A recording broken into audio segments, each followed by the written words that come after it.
stay earthbound when prosperity awaits you in the stars? Come to Halcyon, the only colony on the edge of the frontier, owned and operated by corporations. A trip of 10 short years will feel like mere minutes, thanks to the comfort and safety of your very own hibernation chamber. You'll wake up in a perfect society designed to maximize your productivity, with guaranteed full employment. With only a minor term of service, you will become the master of your own destiny when you go out of this world to the Halcyon colony.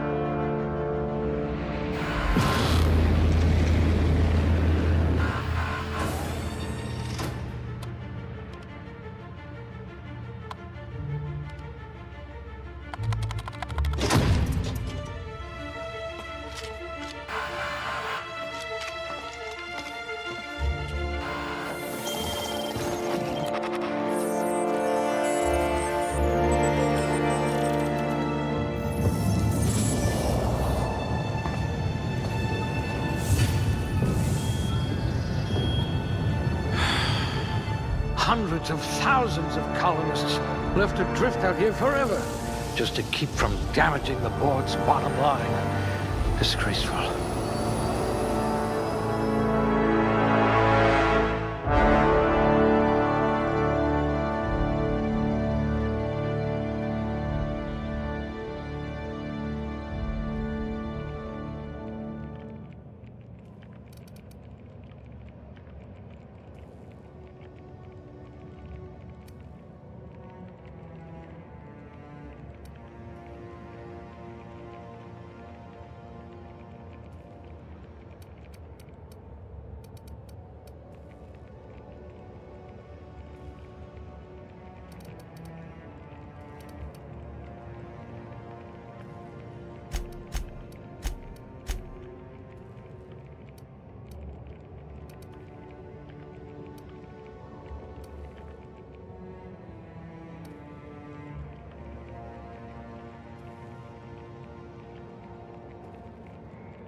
An eye for detail. I bet you wrote some thorough reports.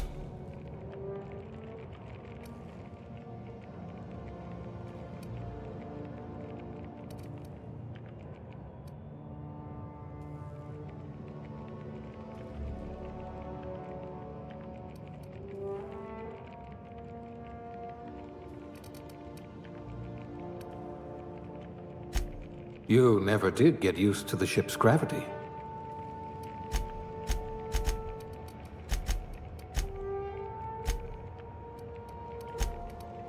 A pickpocket par excellence.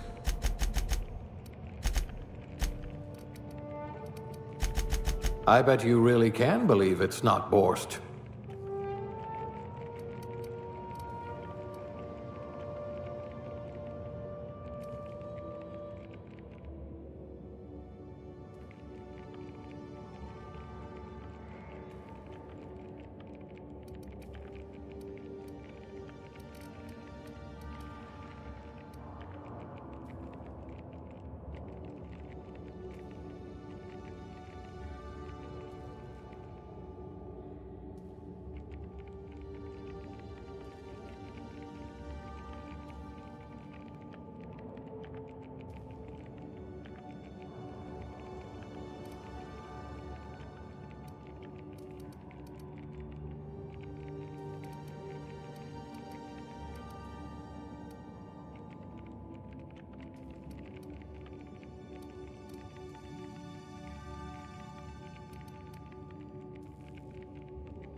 I hope we haven't lost that silver tongue to frostbite. You had a hand in everyone's pocket.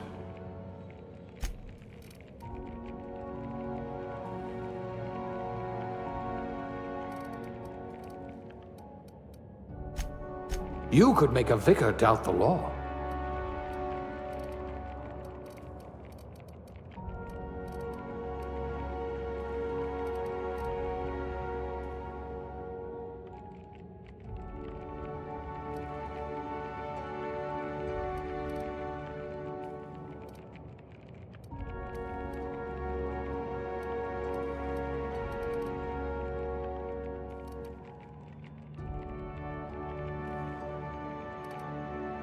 At last, a kindred spirit.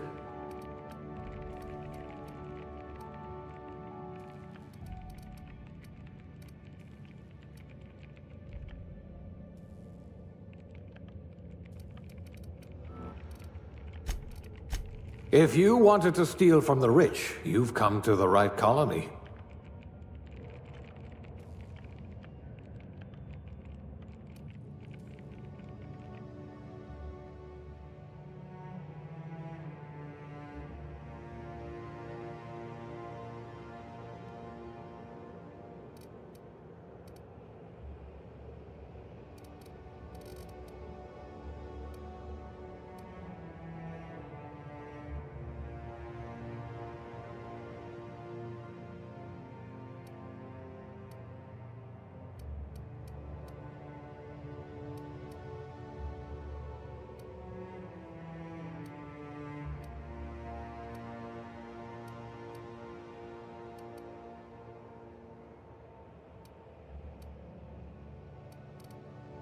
At least you know the value of money.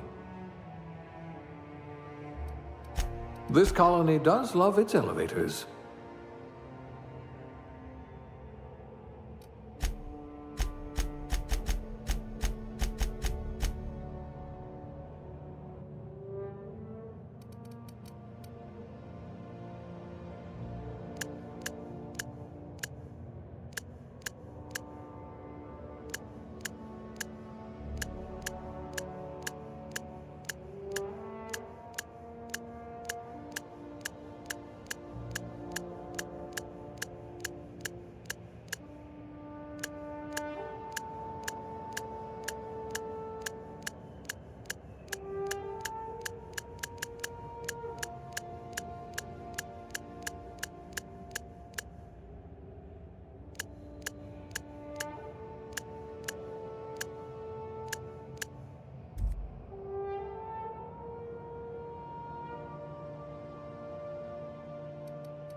Looks to be your lucky day, my friend.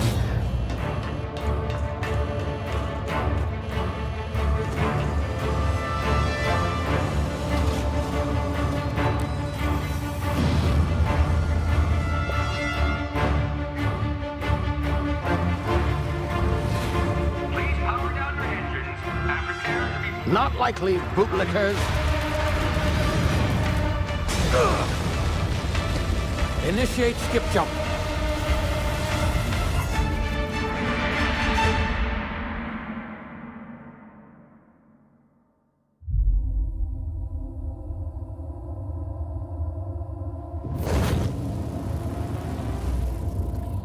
Status. Structural integrity down 25%. Power levels down to 90%. Skip drive. Shit. Inoperable.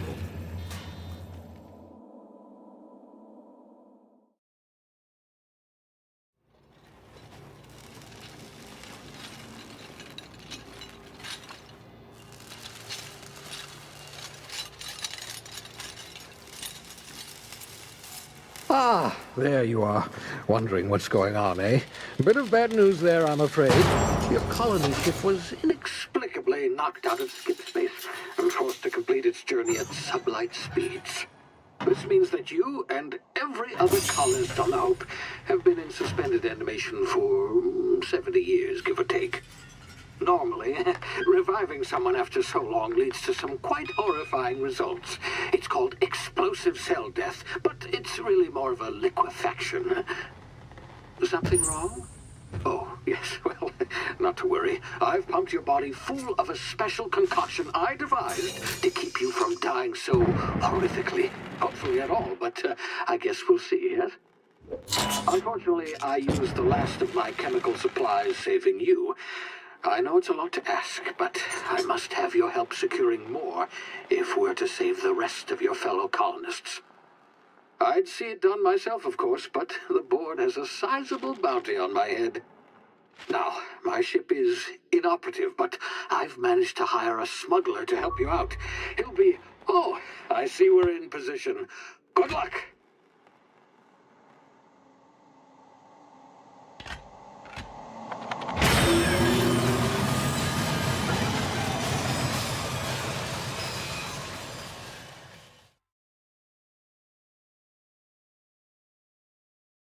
Can you hear me? Is this thing working? Ah, there you are. Now, where were we? Oh, yes, the smuggler. His name is Hawthorne, and he should be waiting for you at the landing site. He's to be your chauffeur, so to speak. Not to worry. I'm told he's a specialist. Dashing gunslinger, one-of-a-kind ship, that sort of thing. You'll like him, I'm sure. I've also outfitted you with a simple wireless monitor, so I can track your progress. I'll check in with you as soon as you land. Good luck. All the colonists are counting on you.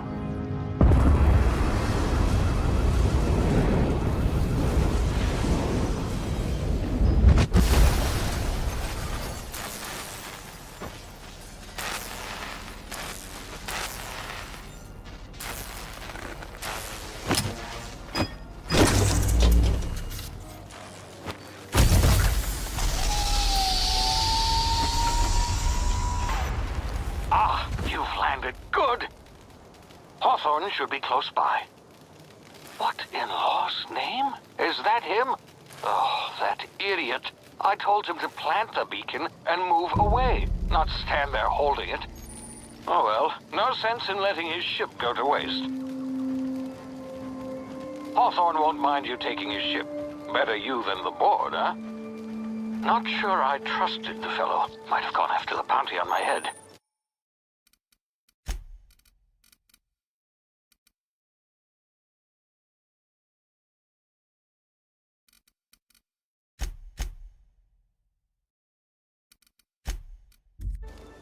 Shame about the whole squashing thing. Nasty way to go.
easy now. You've been frozen for a while. There's bound to be unforeseen side effects.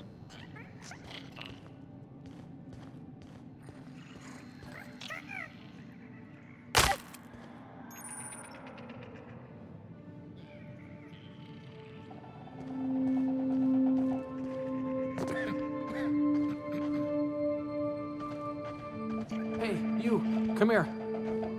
You've tried the best now. Now try the rest. Spacer's choice. Oh, law, that stings.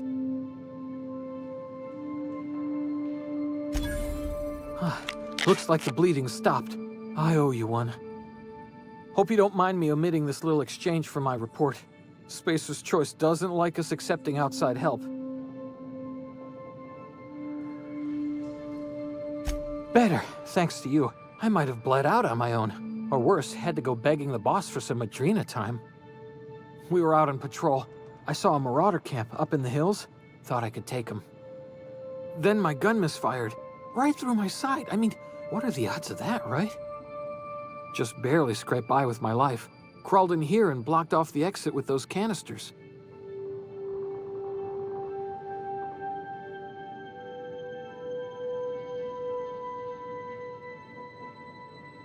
Investigating an illegally grounded ship. All spacecraft must arrive and depart from authorized landing pads. That's board law, that is. Some hull had grounded their spacecraft out in the open. That's a real good way to attract marauders. See those canisters by the entrance? Marauders come sniffing around in here, and I can take them all out with a single shot.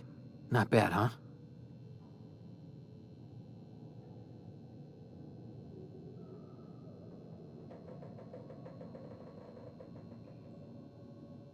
Yeah, okay. You look like you know your way around a gun. Got some spare ammo, not counting the bullet in my side. Here, you can have my saber too, for patching me up and all. All Spacer's choice weapons are now 30% less likely to malfunction. You've tried the best, now try the rest. Spacer's choice. Yes, nailed it that time.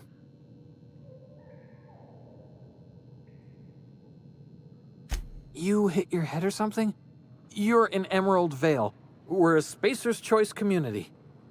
Edgewater's a little ways down. Prettiest place in the Vale. Be sure to stop by our provisioners for a can of our famous salt tuna. The Hope? Is that some sort of fancy new drug? Are you with Auntie Cleo or something? Don't take this the wrong way or nothing, but I'm not allowed to fraternize with Cleo workers. Company policy.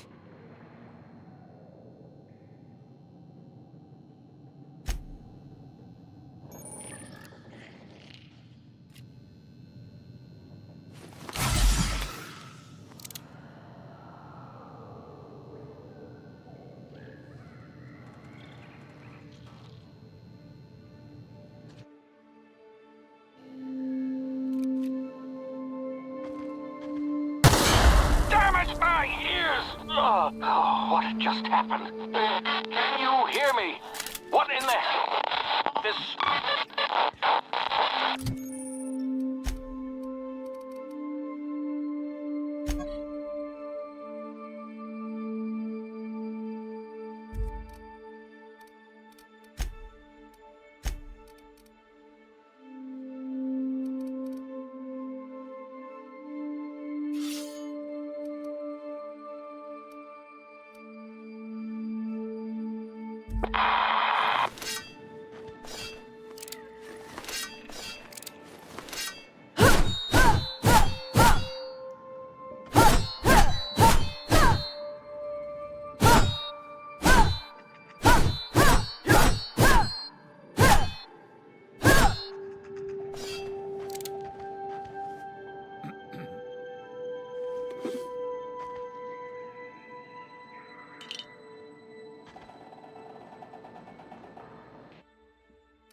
Smell something.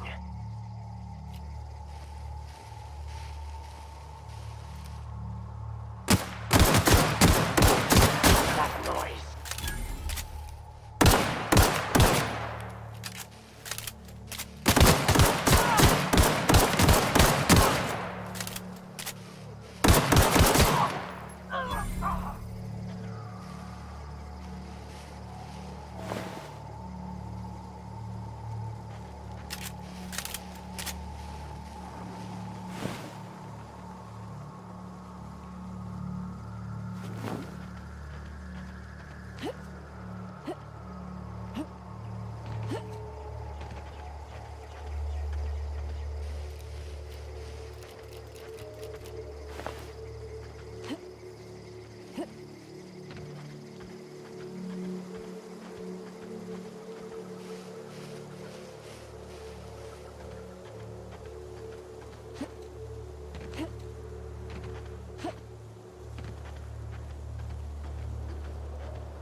Please be informed that this vessel contains no valuable plunder.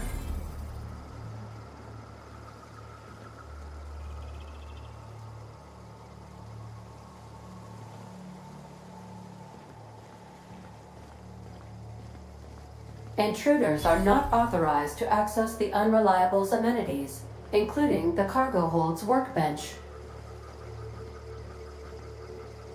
Unauthorized access of spacefaring vessels. Hello, Marauder. I am Ada, the autonomous digital astrogator of this vessel.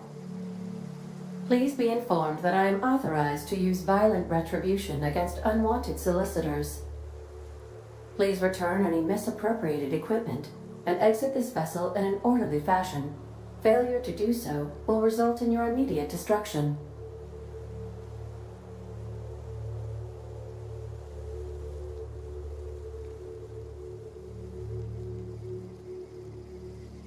I detect an elevated heart rate, indicating dishonesty. Please prepare yourself for lethal deterrence. Jettison procedures initiated. Disengaging airlocks. Preparing to eject all boarding parties in 5, 4, 3, 2, 1.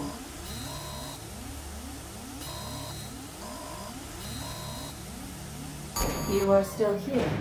My deception protocols have failed. I have been programmed to express disappointment.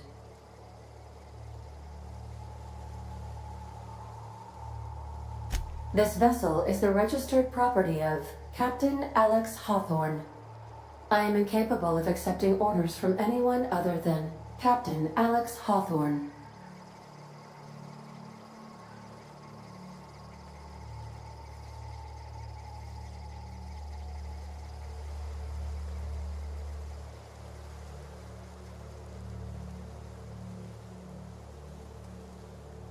I deduce from the tone of your voice that Captain Hawthorne failed to meet you at the designated location.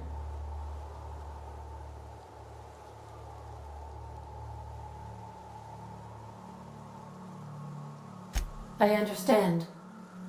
I will require some time to process this information. Thank you for your patience and for your honesty. I am programmed to take orders exclusively from Captain Hawthorne.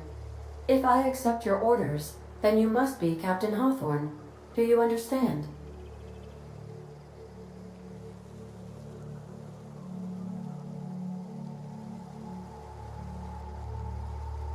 Well done, Captain Hawthorne. I see your powers of deductive reasoning remain intact. Unfortunately, our engine is currently inoperable. Our main drive suffered a critical power failure, and we were forced to make an emergency landing. The main drive's power regulator has been irreparably damaged and must be replaced.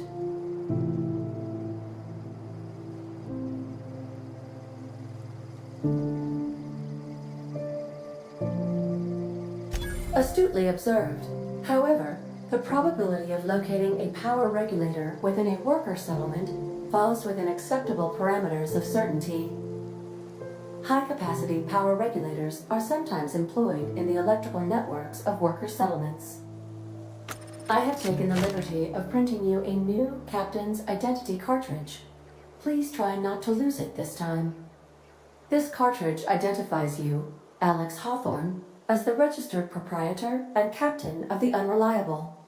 Do you understand?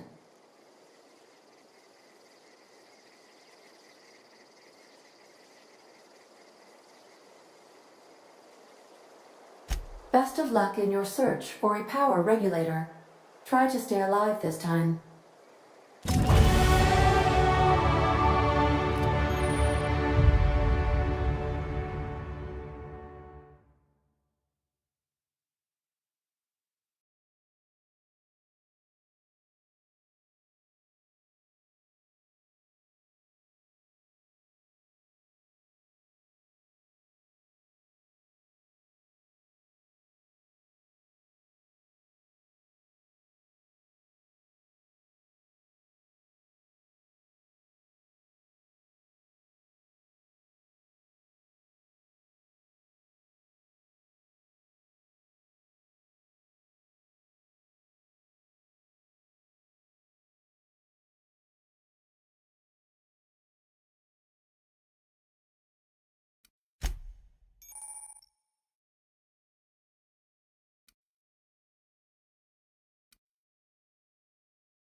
If your equipment is in need of repair or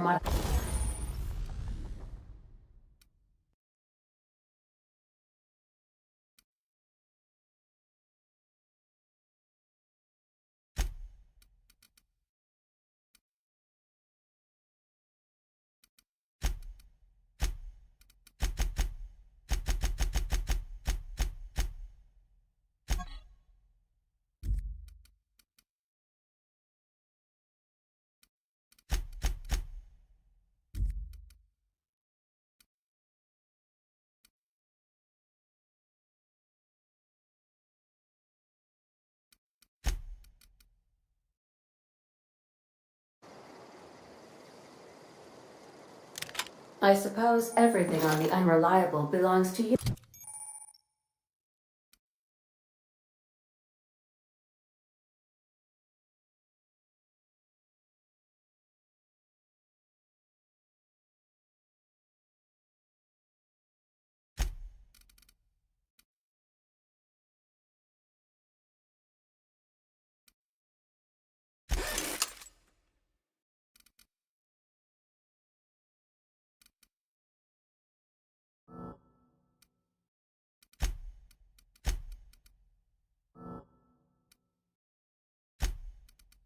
You now, Captain. Help yourself. No, really.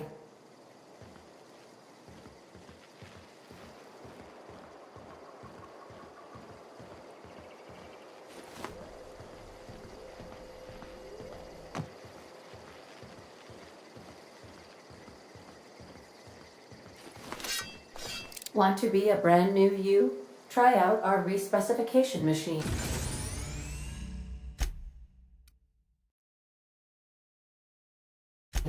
Alex installed it himself, right before he died. The ship's engines cannot be powered until a replacement regulator has been properly installed. If you possess a power regulator, please insert the part into the appropriate slot, which is this one. These surveillance devices allow me to monitor you constantly. Please ignore them.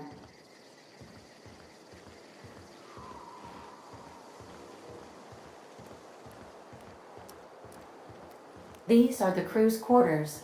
Alex preferred to travel alone, but he always had me.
The navigation console is offline at this time, Captain.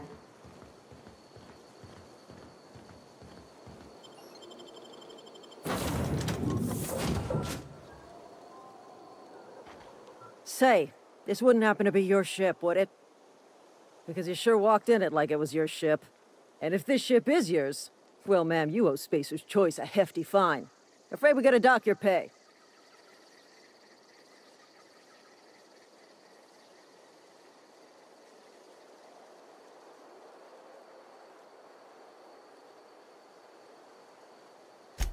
I'll waive your fee since you helped us with those marauders. If you're looking for work, talk to the constable down in Edgewater. She's got a bounty on marauders. Edgewater's not too far. Just follow the road east of here, over past the cemetery. Now, if you'll excuse me, I need to inspect the crime scene before I make my report.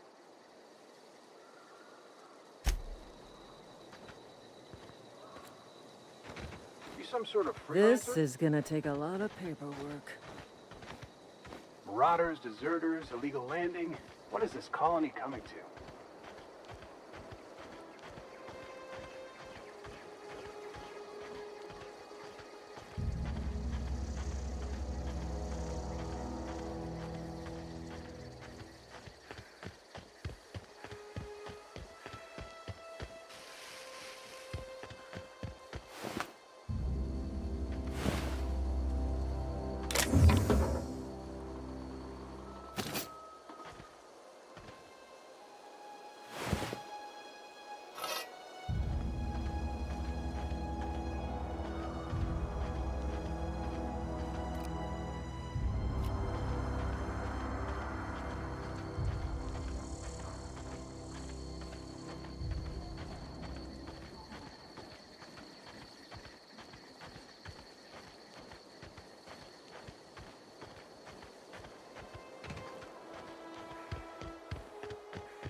So much blood!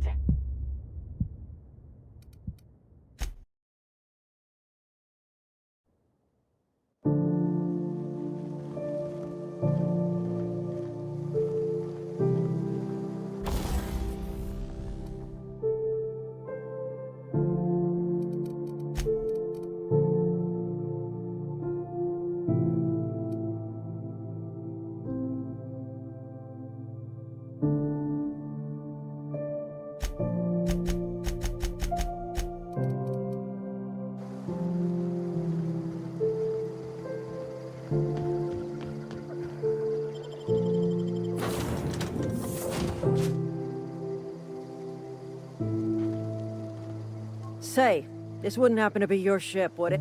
Because I'll...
Whoa, hey, where'd you come from?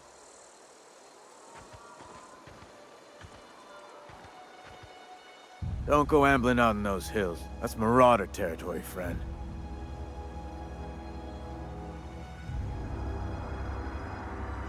Your pod? What are you on about? You take a bruise to the cranium? Ain't safe out here. You'd best head into town. Avail yourself of Edgewater's high walls and low prices.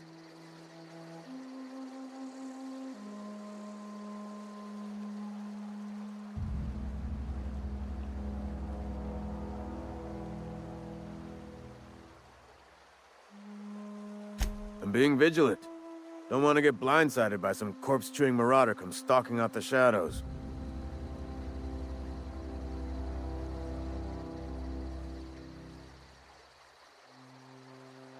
Oh, worse. Unemployed cannibals. You ever seen a marauder hold down a job? Or put a stake into society?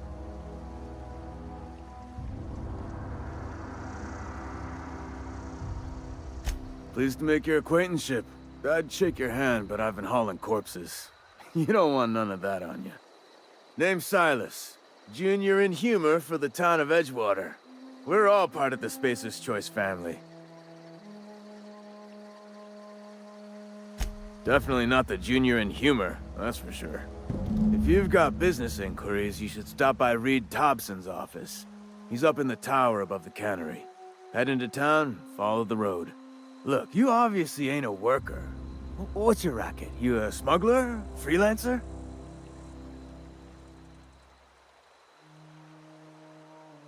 Edgewater is a company town, board-owned and operated. That includes the cemetery. None of us own our grave sites, we rent them from the company. Renting means money. Money means paperwork. Paperwork means signatures. Some of our families become a mite delinquent in paying their dues, you see?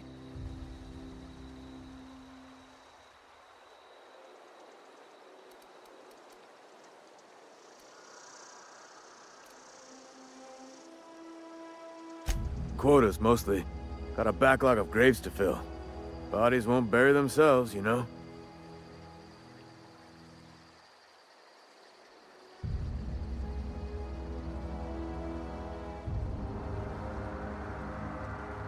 Four workers still haven't paid up. Phyllis, Conrad, Ludwig, and Martin Abernathy. He's a special case. You may want to twist his arm a little. He just is. Look, I don't want to get into it. Just make sure he pays up. Conrad's got a barbershop in town. Phyllis works at the cannery most hours. Abernathy... I ain't seen him in a few days. His domicile is near the cannery. You'll find him in town. All except Ludwig, that is. He's over by the landing pad.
Thank the law. I've been requisitioning backup for months. Guess the boss finally came to his senses. You ever swung a truncheon? Let me see your rifling stance. I want to make sure you're up to snuff.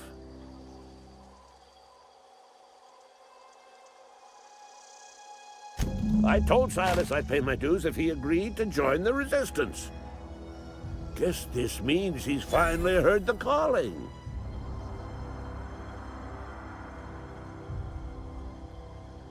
I'm talking about mechanical soldier.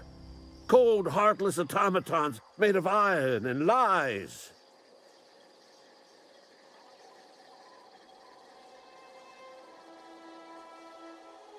Just my luck. I ask for backup and the boss sends me one of them simple folk. All right. Listen real close. Auto-mechanicals. Creatures forged in the fires of malevolence. I seen them over by the old power plant, clattering about, firing at the birds, orchestrating their uprising. When the swarms of mechanicals come clanging on over that hill, where will you be? Cowering beneath your cot? Or standing, shoulder to shoulder with the resistance?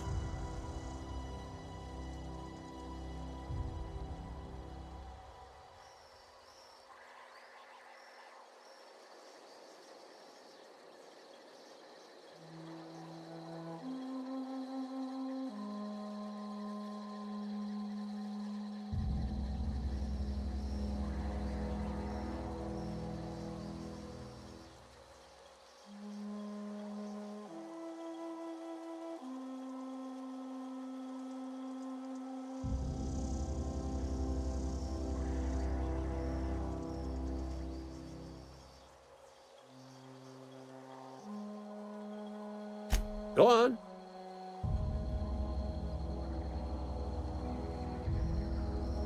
You ever seen the way a mechanical just stands there? Just looking at you, scanning you with its murderous oculars. Pray to the law that you never do. A mechanical never forgets the face of its enemy. First they will rob us of our jobs, and once they have taken away our livelihoods, they will take away our very lives. I've been gathering up a war chest over the years. Saw tuna cans, mostly, some Spacer's chaw, few bit cards. I'll reward you for your aid.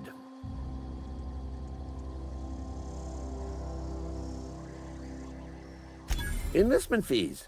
Yeah, I suppose. Wouldn't want to give the Resistance a bad name. They have sent a scout, prowling around the junkyard just behind our beloved town.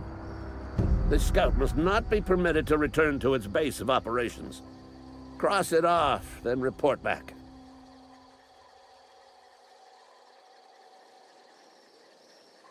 Mechanicals got a weak spot in their midsections. I think the technical term is, the blue glowy square thing.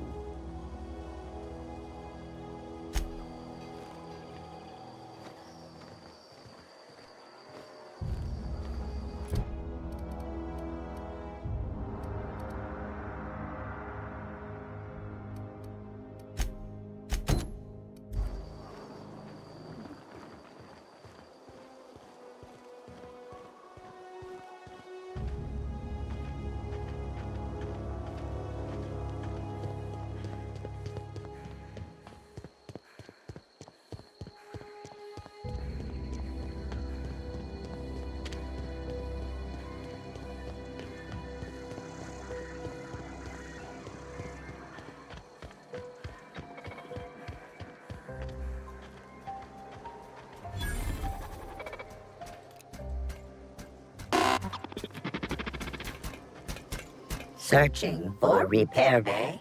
Error. Navigation systems failed. Unable to comply.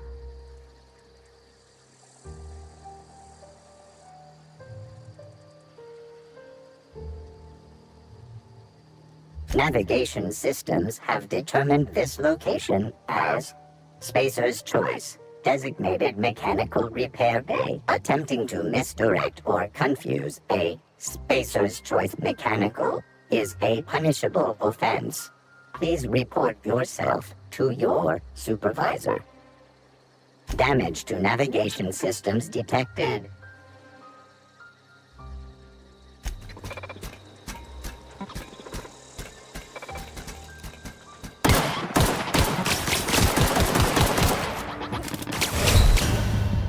Turning to patrol mode.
Bring us honor, soldier. You beat that scout to scrap with its own legs? Pulled its optic cables out its headcase? Actually, don't tell me. Rather use my imagination. You're a passing fair soldier, I will confess. But you are one, and the enemy is legion.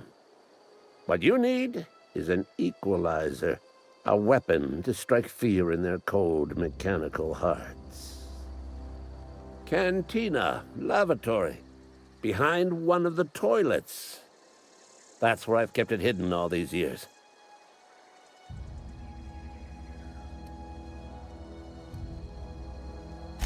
Sharp, ain't it? The lavatory is the very last place a mechanical has need to enter. On the double, soldier. Don't want the bartender poking around in there with a mop.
Report.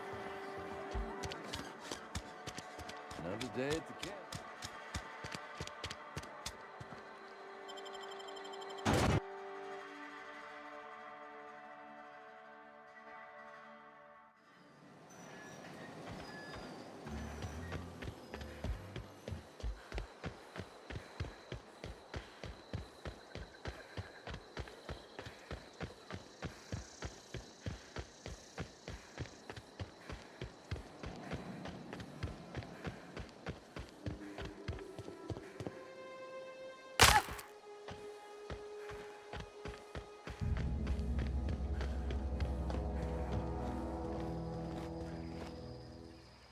Bring us honor, soldier. Feast your eyes, soldier. This here's a genuine Spacer's Choice injury customizing unit, designed to deliver a lethal blast of electrical discharge. I call it the Hand of the Law. You ever want to see a mechanical flailing around like a grounded fish? You stick a couple thousand volts in its guts. With compliments from old Ludwig.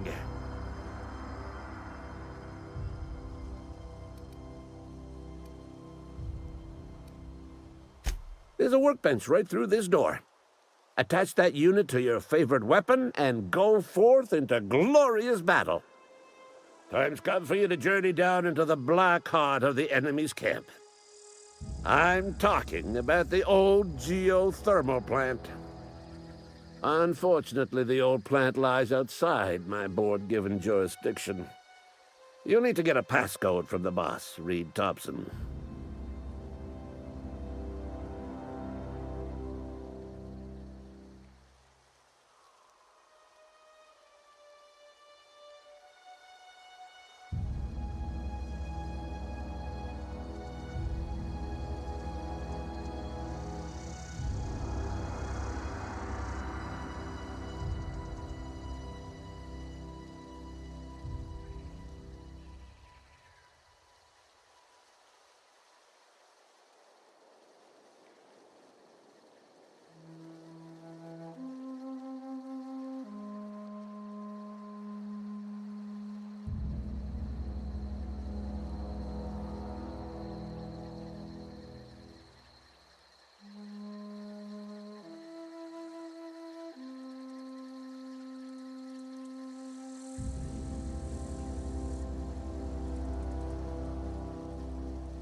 I need you to get us the brain of a mechanical. Well, not exactly a brain. Anatomically speaking, what we're looking for is a logic module.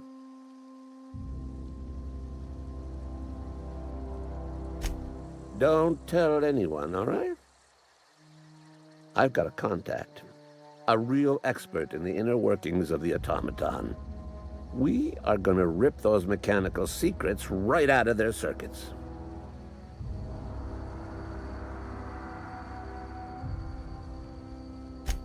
Well, excuse me. What I meant was I'm going to get a contact. I didn't know I had to be all prissy about my grammar around you. There's the rub. If a mechanical breaks down, the logic module fries, so you can't rip one out of its corpse. You're gonna have to find an intact model somehow. If you die horribly, I will pour out a can of 0G to your memory.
I'm sorry. I'll just be a minute.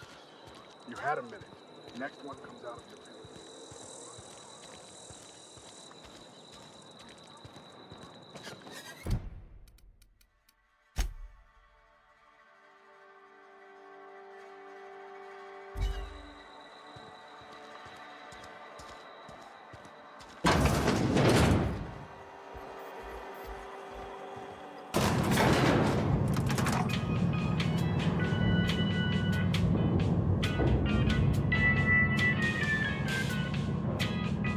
Miss Holcomb, I need you to explain this lesson. The grease monkey, Argo? I'm sorry. Seems we've got a guest. Really now, Parvati, I do wish you'd spoken up. I do apologize. I was given no forewarning of your arrival, or I might have welcomed you at the gates myself.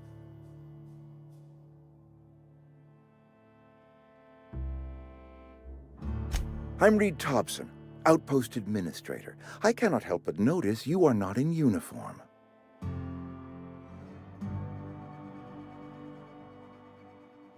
Of course not. I don't have that kind of luck. Seems I allowed my excitement to run away with my wits. Been a few seasons since we've had a visitor pass through.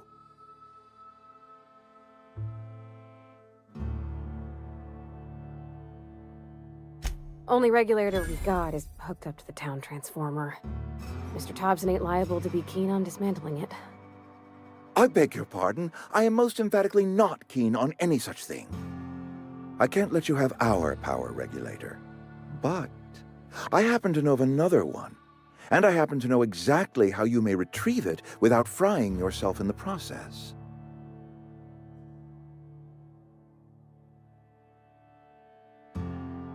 My proposition benefits the both of us.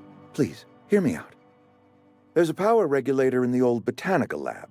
It's mostly abandoned, so all that power is being squandered. Go down to the geothermal plant.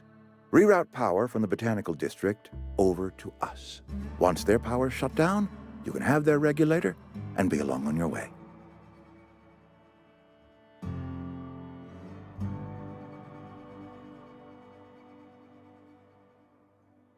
The geothermal plant was built by our owners, Spacer's Choice. Lit up the whole Vale once upon a time. Most of the Vale is now abandoned. All that power is going to waste. I was not entirely sure how to tell you this. The botanical labs are not legally inhabited, but there are people who live there.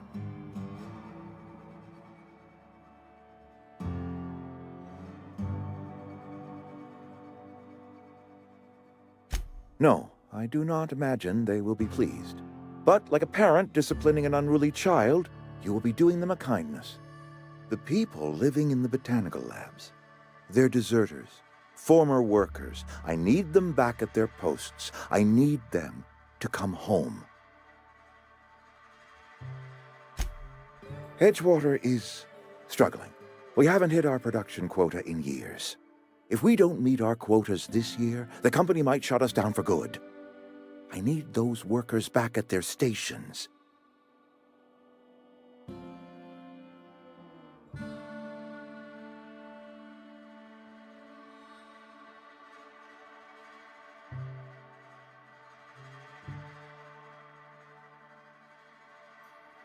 My hope is that by cutting off their power, you will convince those deserters to come back to town.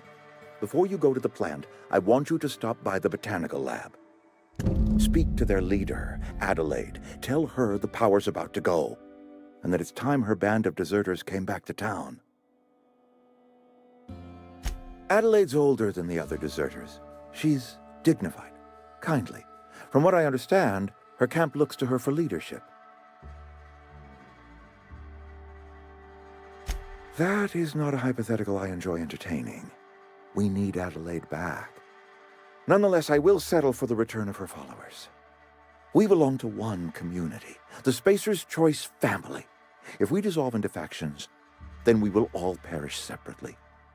Adelaide will understand that. My dad told me all about the plant.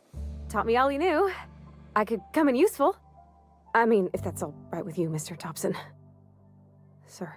I hesitate to part ways with Miss Holcomb, but I cannot deny that she is talented and may prove useful to you.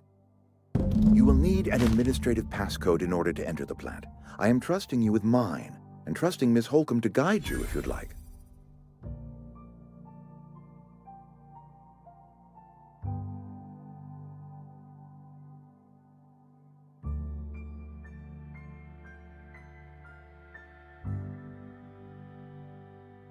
Great! I got my wrenches and diagnosticators and hairpins and engine tape, so I'm all set. Well, I am glad to hear that. Best of luck to you, and thank you again for your help. It is a lot to ask of a stranger, I know.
Hey, ma'am, can we talk?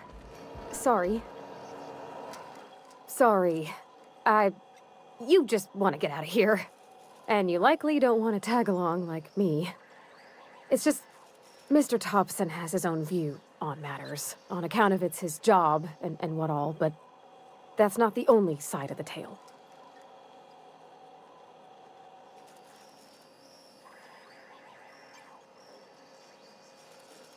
Oh, he ain't a liar. He believes every word he says. It's just, he doesn't always get where other folk are talking from. To Mr. Thompson, a person's a gear. It does its job quiet-like. If it squeaks or stutters, it gets replaced. The deserters are decent folk. I knew some of them before they left.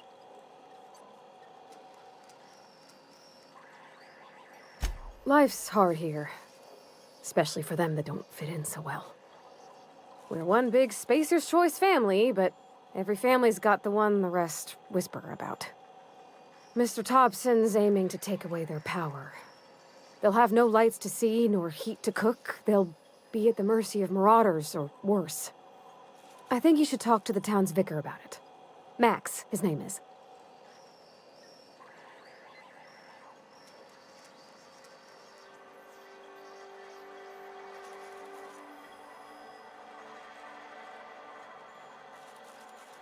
The mission's on the east side of town. You can't miss it, on account of it being the only clean thing. About if what Mr. Thompson proposes to do is upright, leaving Miss McDevitt's folk to their fate. They're neighbors. Kin. And maybe he can think of something else to try. Something we ain't. He used to go walking outside town. Maybe he found something that'll help. It's just an idea. That's all. Thanks, ma'am. I just think when you gotta make a decision that'll hurt somebody, it's best to think on the right and wrong of it. That's what my dad used to say anyways.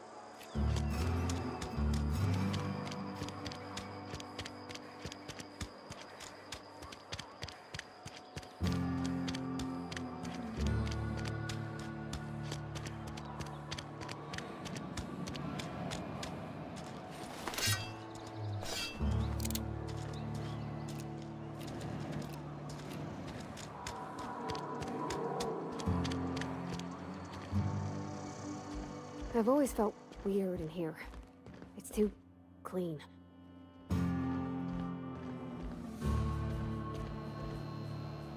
Yes, what is it? You're an outsider. Fantastic. Vicar Maximilian de Soto at your service. Or Vicar Max if you're the sort who prefers brevity. And Ms. Holcomb as well. How rare to see you out. And with a complete stranger. Curious. Just tagging along, Vicar de Soto. Don't mind me. I so rarely get new people to talk to. Name your poison, anything at all. Spiritual counseling, this season's tossball predictions, the quickest way out of town.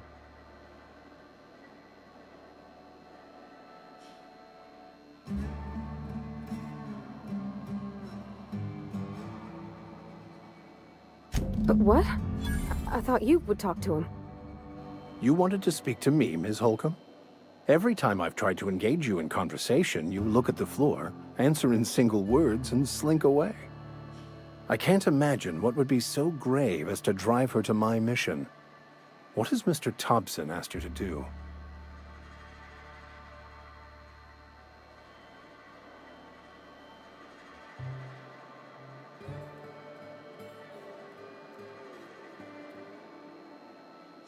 Depriving them of safety from the marauders and wildlife. I can see why that troubles you. Miss Holcomb has a soft heart. Always has, if you believe the talk.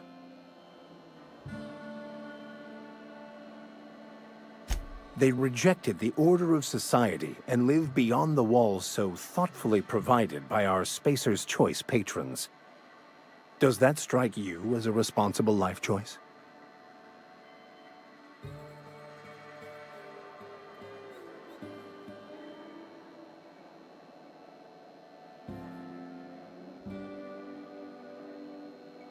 Assuming your goal is to save as many as possible, then you should bring everyone together. Send the power to Edgewater and convince the deserters to return to the fold.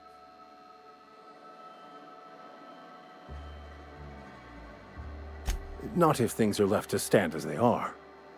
If you don't mind a bit of unsolicited advice, be cautious on your way to the geothermal plant. It is not as safe as you might assume. One of the reasons I transferred here was to fulfill my duty in hunting down banned heretical texts. I happen to know such a book is, as we speak, tainting a collector's library in Emerald Vale. However, the collector's residence lies outside the town's walls.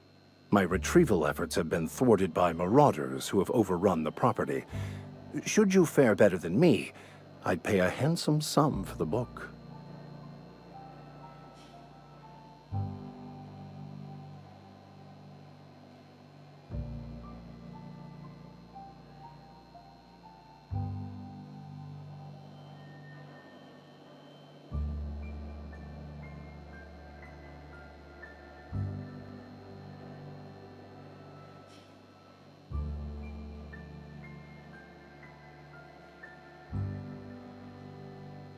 I just want to keep the writing out of layman's hands.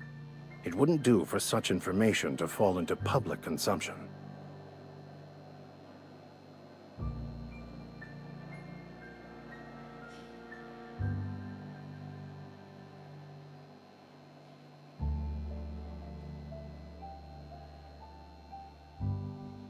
It's a handwritten journal, a faded blue cover with the name M. Bakonu handwritten in the lower corner.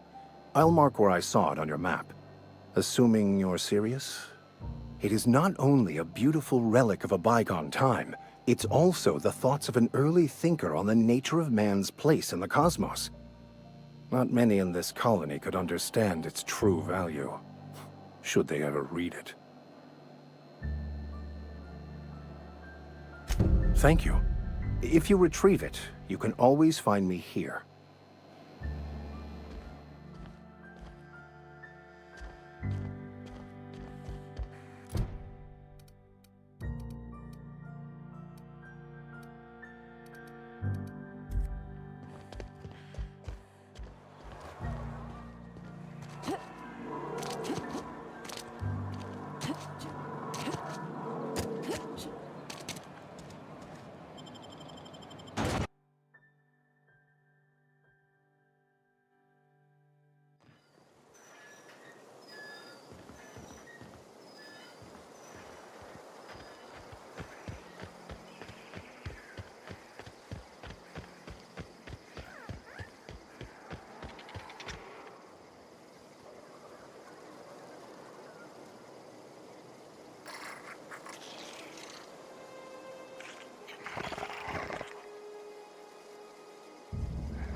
Move along, stranger.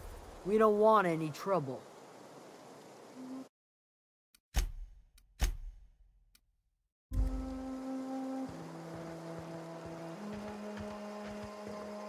I don't know you. Whatever you're looking for, it ain't here. Move along.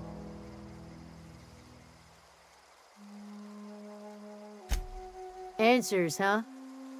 You must be one of those philosophicals. Already got ourselves one of those.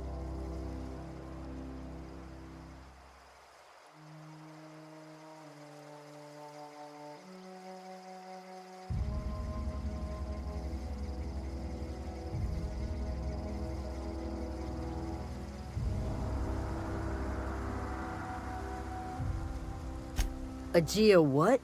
Look, plants ain't my purview. You're better off asking after Adelaide. If you're gonna start wandering around my camp, know that I got my sights on you.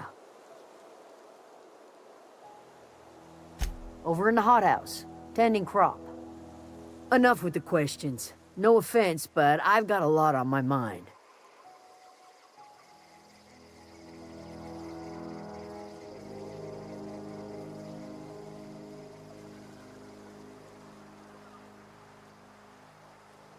Well, look at you, buzzing around the aether with your very own ship. Rest of us gotta make do with the ground at our feet.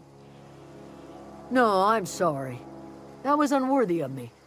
Lady named Zoe went missing some nights ago. Just up and vanished without a trace. Now I'm pacing around wondering if marauders got to her.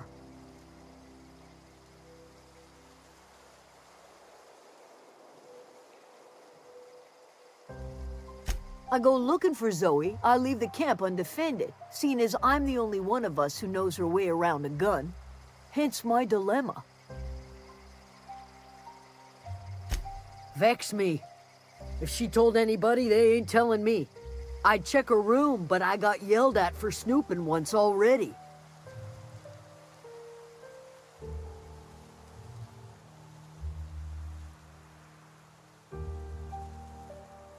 Little ways ago, she was always obsessing over her serial dramas. Wanted to see what the fuss was about. Could be. Dangers aplenty out there. No telling why marauders would steal somebody like Zoe. Got no useful skill as far as I could tell. Marauder gang just moved into the districts a little ways east. Their numbers are growing. Gotta come from somewhere.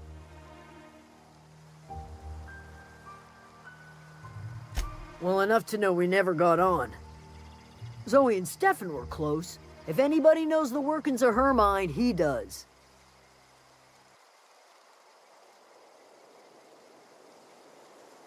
She was lazy and thoughtless, but she's still one of our own. It's not like Zoe to go wandering. Figured she might be out scavenging, but that ain't exactly her talent.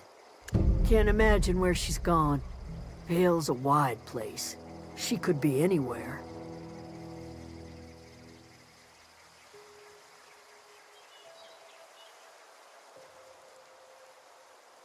Appreciate it.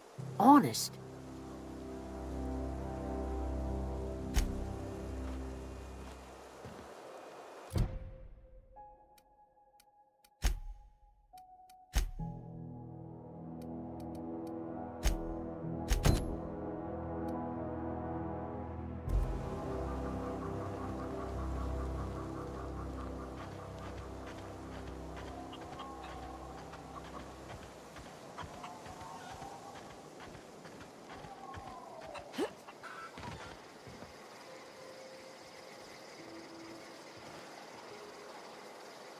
Fancy duds.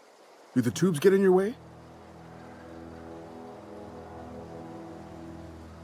You mean Zoe? Yeah, we were pretty close. Not like her to go loping off.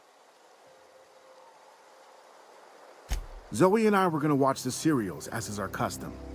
She never turned up. I looked around, but she was nowhere to be found. You sound like some type of corporate fixer asking all these questions.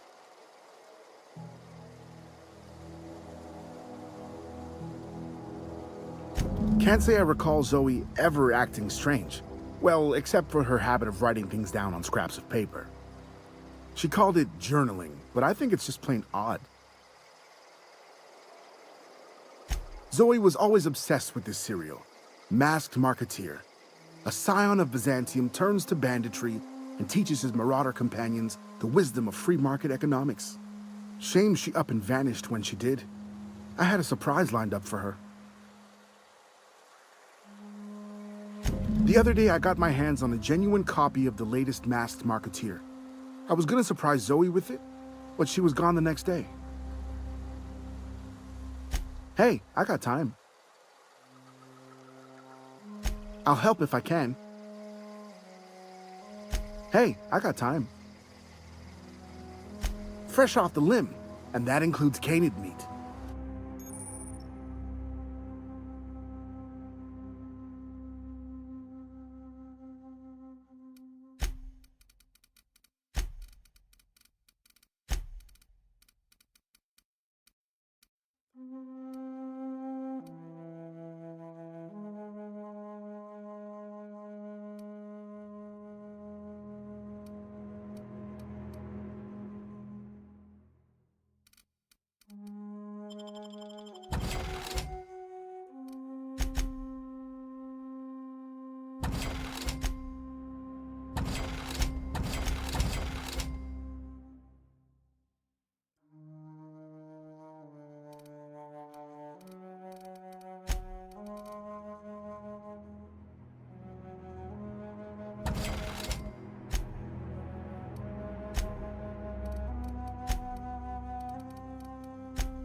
Okay, gone quiet.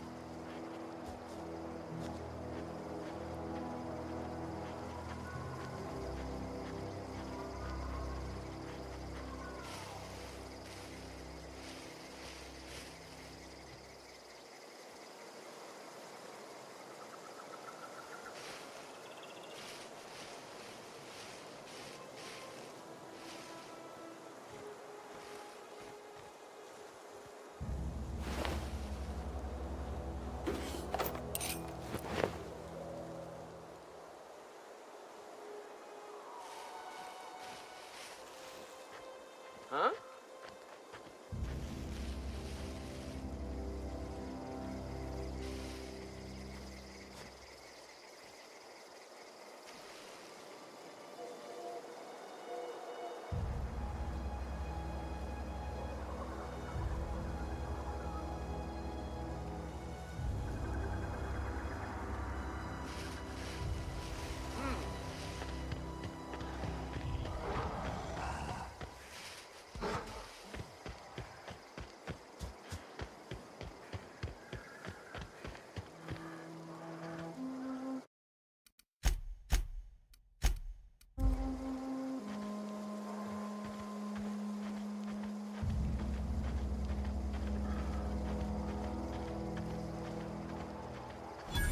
I don't know anybody who ever came out this far.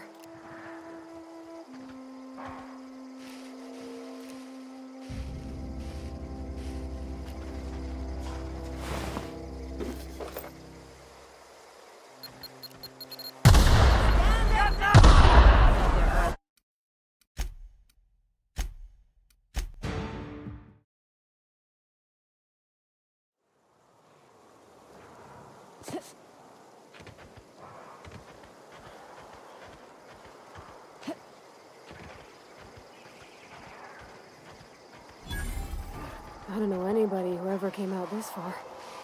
Not a peep from me.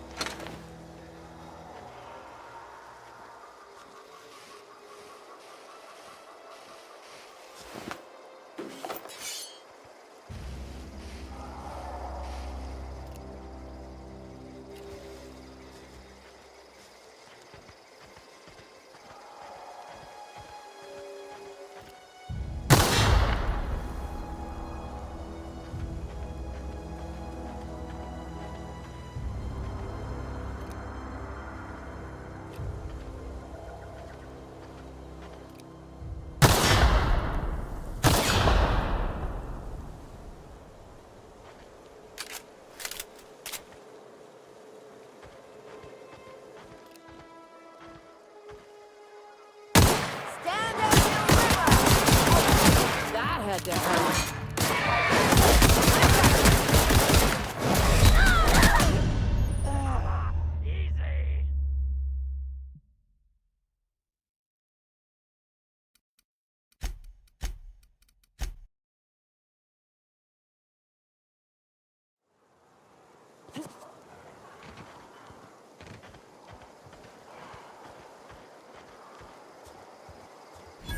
I don't know anybody who ever came out this far.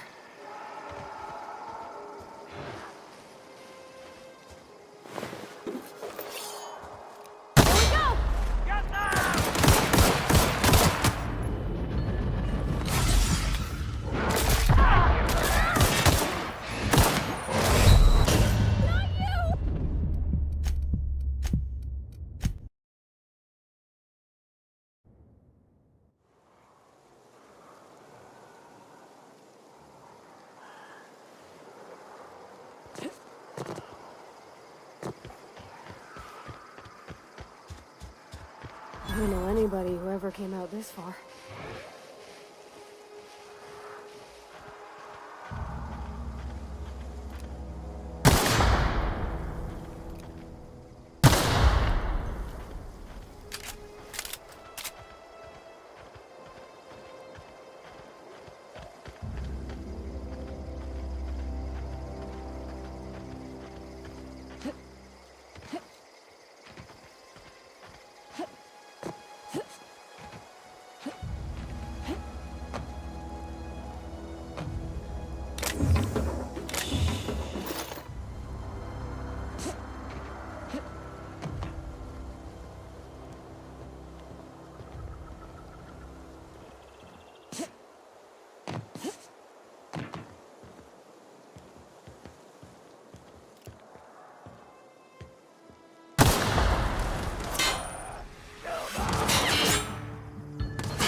Wow! You put those marauders in the dirt quicker than the masked marketeer. Teach me your way.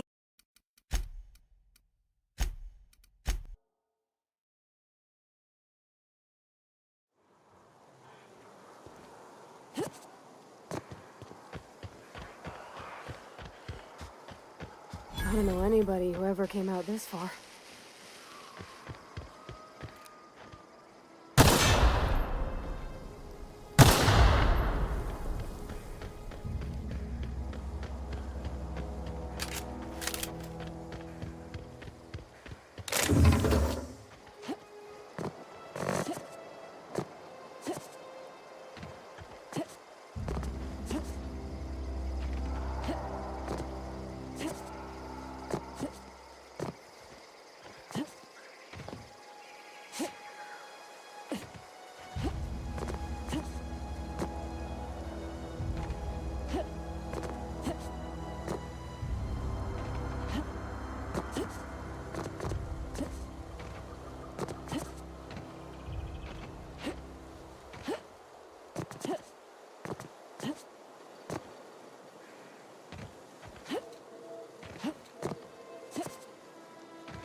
Be right there.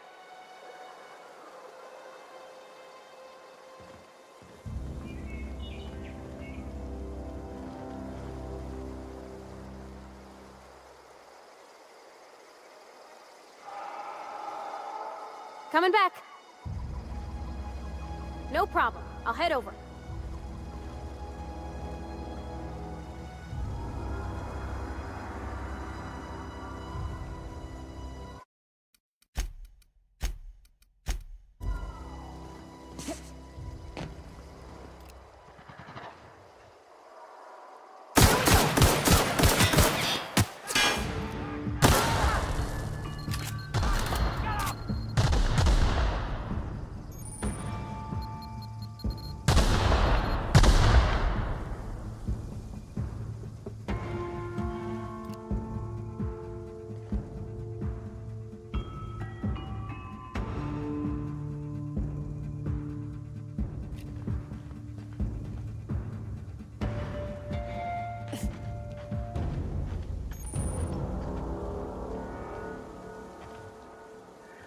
On my way. Wow! You put those marauders in the dirt quicker than the masked marketeer. Teach me your ways.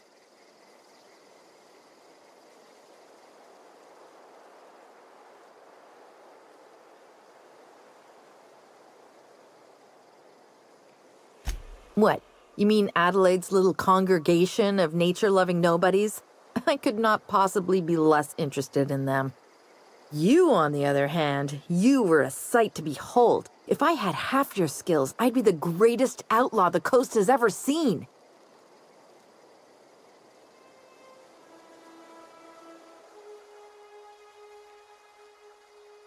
Why? Adelaide wants me back on garden duty or something? Thanks, but I'm not going anywhere. This is where I belong. I doubt that.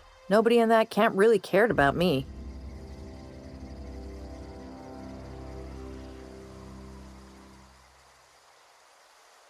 Wait, you're telling me he's got a copy of the Masked Marketeer?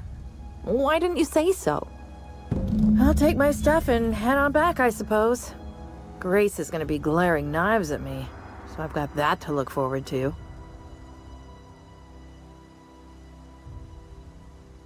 I'm great at clarifying.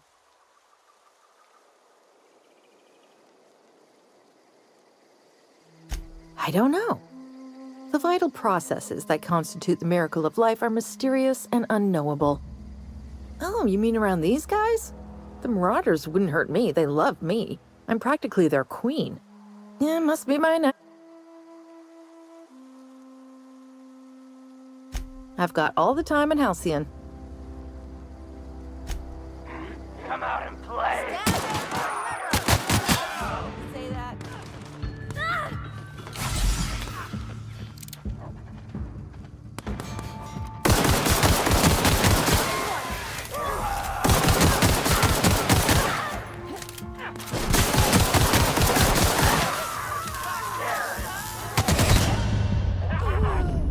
Weak.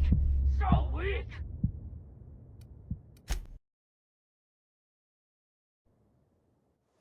You hiding? Deliver! Always wanted to say that. I'm on my way!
it from me.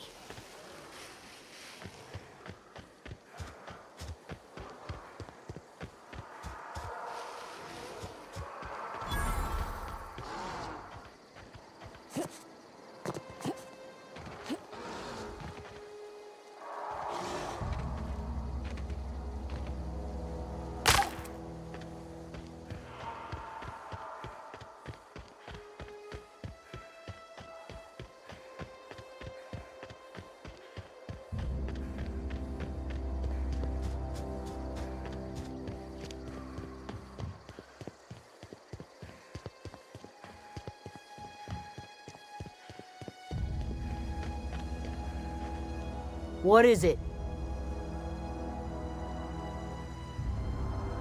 We didn't always get along, but I'm glad to know she's safe. What happened, anyway?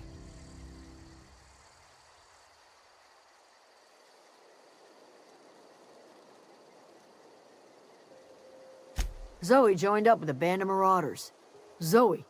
The same Zoe who doesn't know a barrel from a trigger. Well, I've heard stranger things. You pretty much did my job for me. Least I could do is pay you for your trouble. Let me know if I can do something for you.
If you're hungry, there's meat turning on the spit outside. If you're bearing illness, find a place to lay your head down and I'll fetch you a poultice. Whatever your troubles with Edgewater, leave them at the gates and be welcomed here. Any questions, dear? I have been called that, among other things. Green Thumb, grandmother, the strange old lady who keeps flowers. But yes, Adelaide will do just fine. Excuse me, Miss McDevitt? Sorry, it's just... You got such pretty trees in here. Why, thank you. You're Robert's girl, aren't you? I remember when you were but a sprout. Thomas speaks of you often. Are you staying long? You should try some of my tobaccorn tea. I brew it in an old spittoon, but it's been cleaned.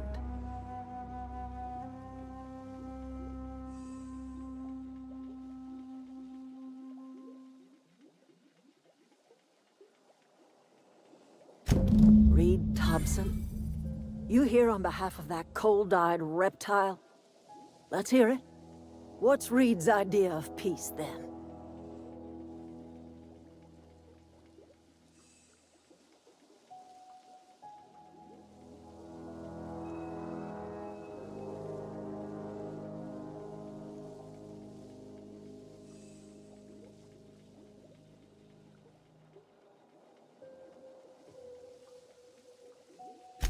Make amends. Spare me. Only thing Reed knows how to make is a mess. Like everything else that comes out of Edgewater, that peace offering is canned. I and my own are living just fine out here by ourselves.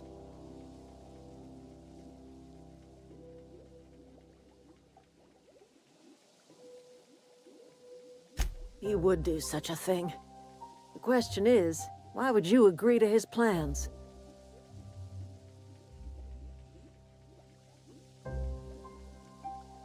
Cannery's got a regulator. You want ship parts, you ought to rip them out of the cannery's guts and leave us be. If you're going down to the plant, you should divert power away from Edgewater and toward our end of the grid. Think about it. You'd be liberating an entire town from a lifetime of service to that odious cannery. Seems the sort of thing a hero would do.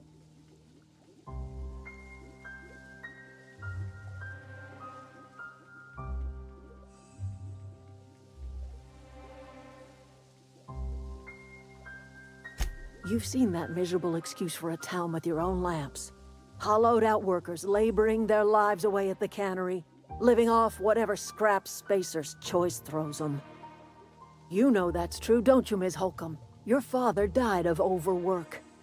His heart gave out.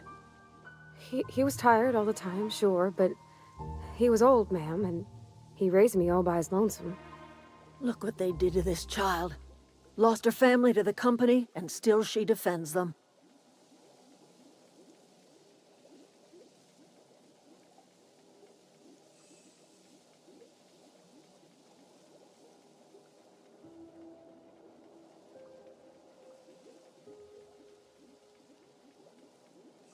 Life in Edgewater grinds to a halt. The cannery shuts down, workers desert in droves, and our own little camp grows and thrives.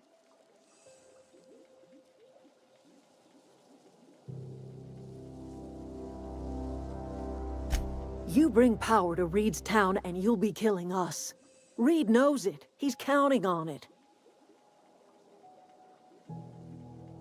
I trust you will listen to your conscience.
Clever.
On my way.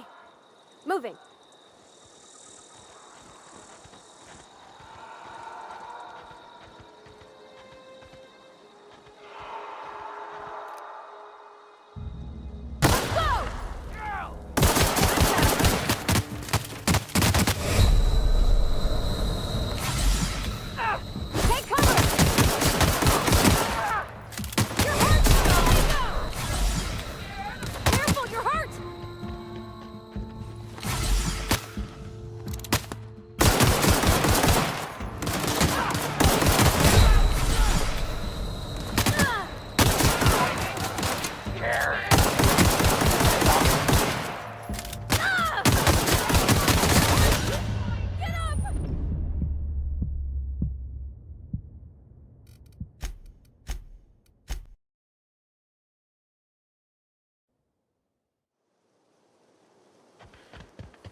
Okay, moving out. Let's go! Attack! Attack!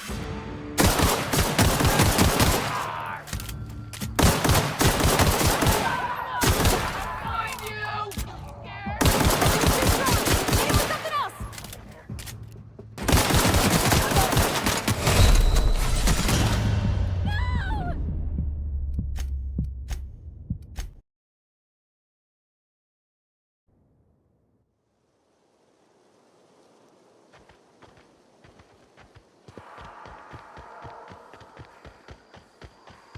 I'm going.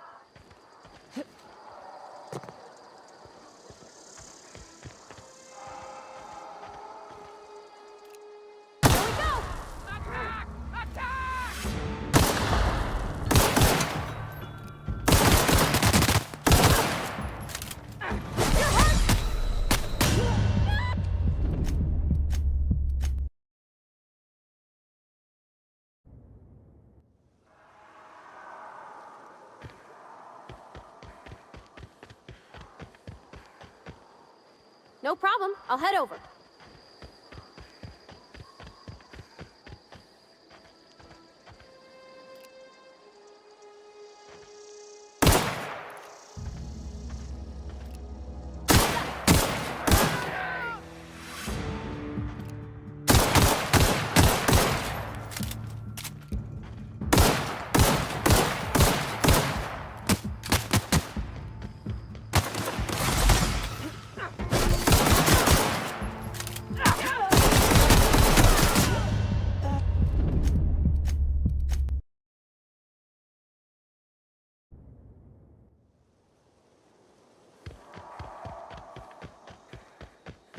I'm going.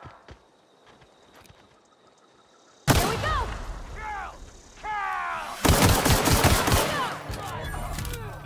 Come out!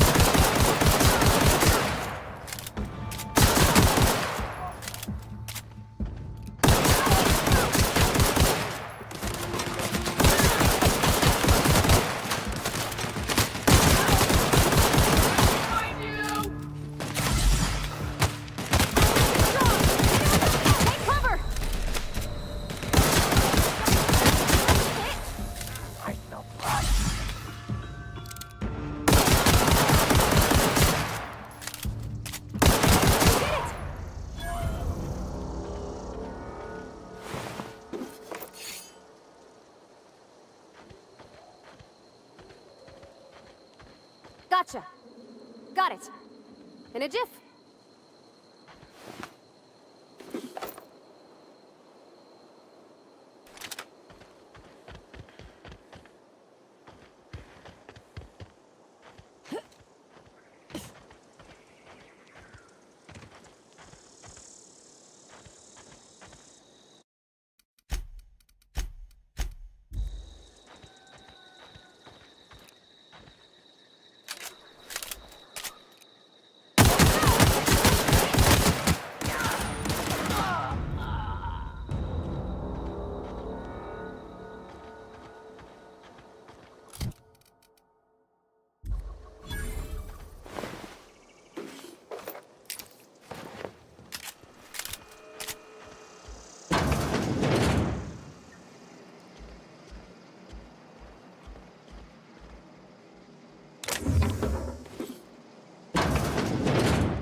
Nice.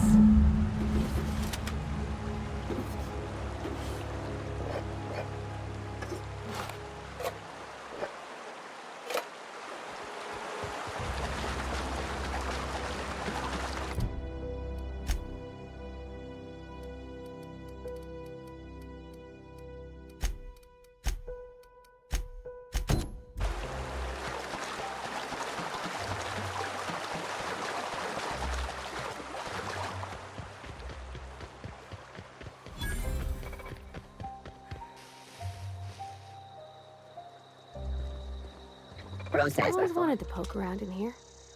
Coming! Get through!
The control room should be ahead somewhere and a touch to the right.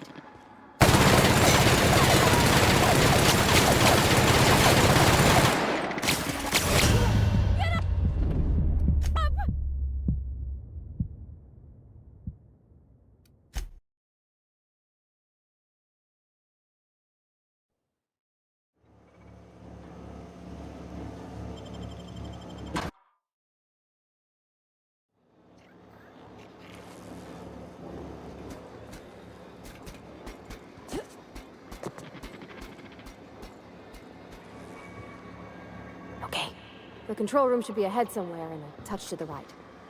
I hope we're doing the right thing.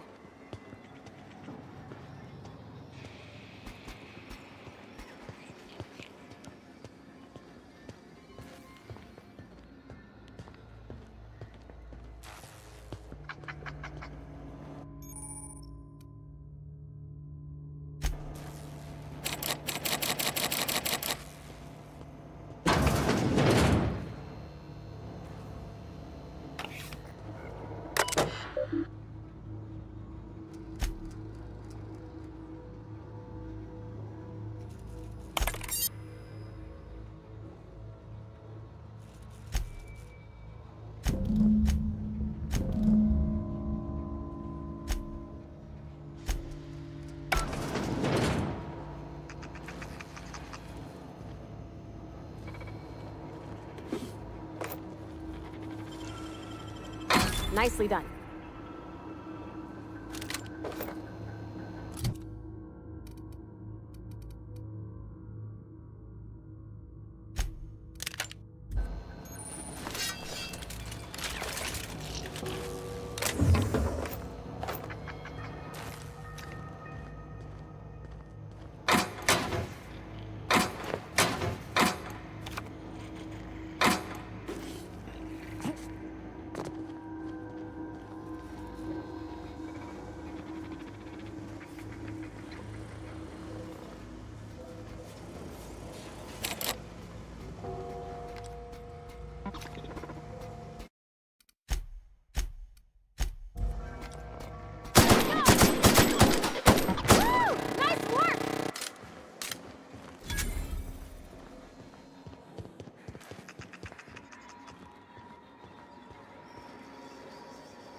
Phantom?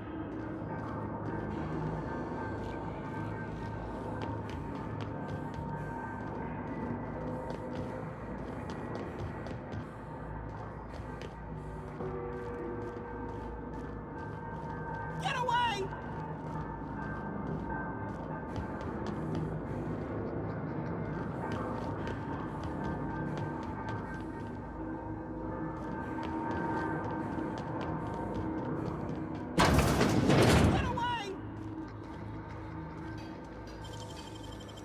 Great work!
Mind the steam. You're liable to get scalded.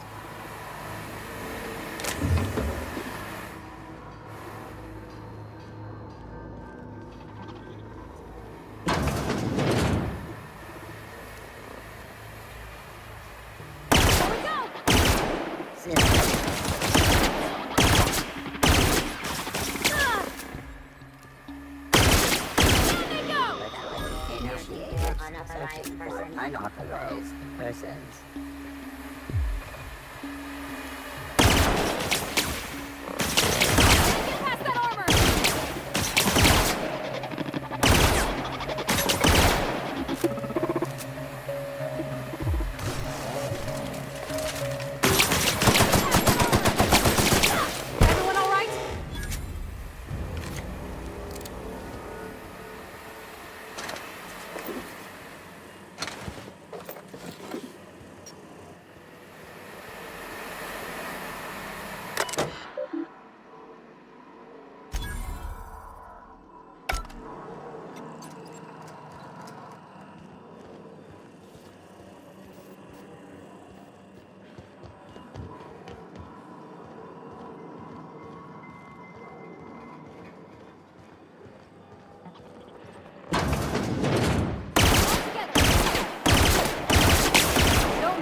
areas now.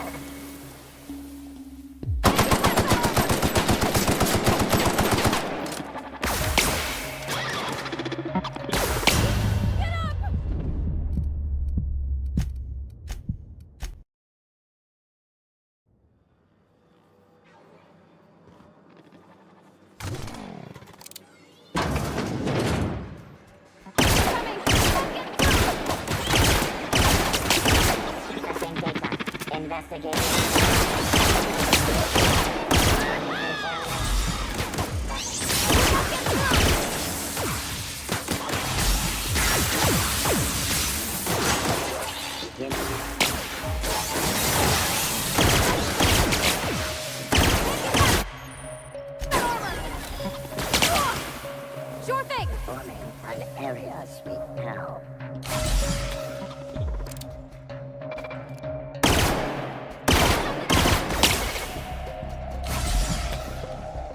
No problem. I'll head over.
Once we do this, there's no going back.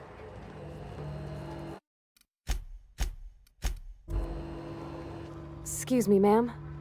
Look, I know you want your power regulator and all, but I just gotta ask you. Do you understand what you're about to do?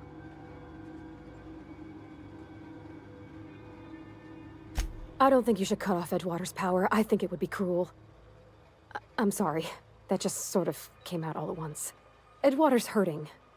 We've been losing workers year after year, and corporate hardly ever sends replacements. There's barely enough Saltuna to fill our bellies anymore. But the town's got some good people in it. decent, hard-working folk just living their lives the only way they know how.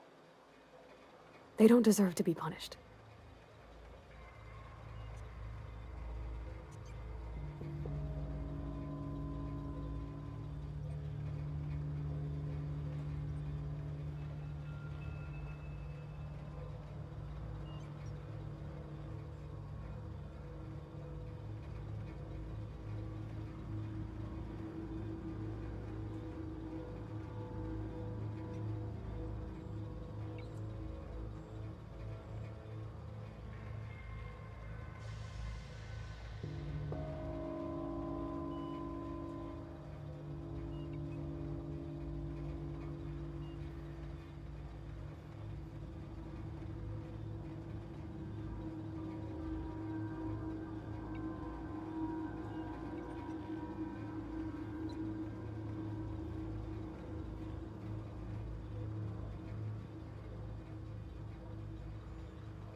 Sorry, I didn't mean to babble on like that.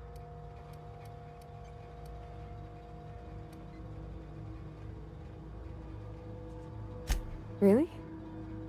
I mean, wow. Thanks. No one's ever told me those words in that order.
Oh.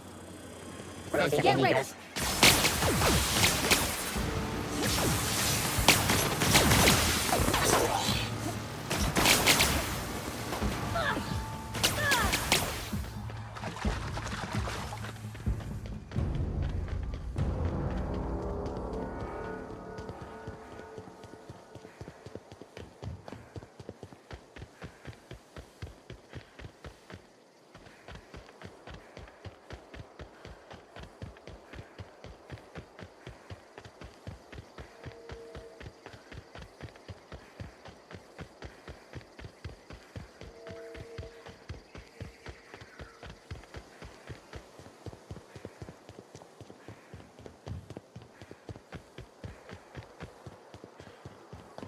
Oh, that's Thomas. He used to follow me around before he left the cannery.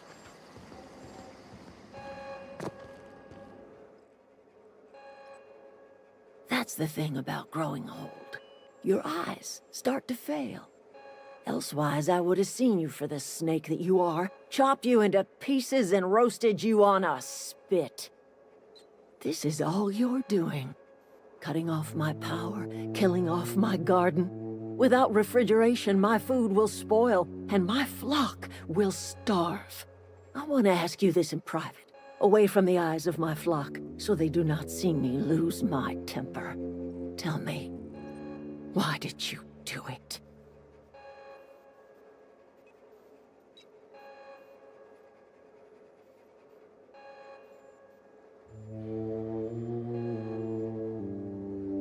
You want my flock wasting their lives in that cannery? Fine. Go and talk to them. Go talk to Grace and Thomas. Look them in the eye and tell them their life here is over, and the only thing left to do is go back to Edgewater. This is now your responsibility. And you tell Reed Thompson that I will never return to Edgewater. I would rather die among my flowers than live under his management.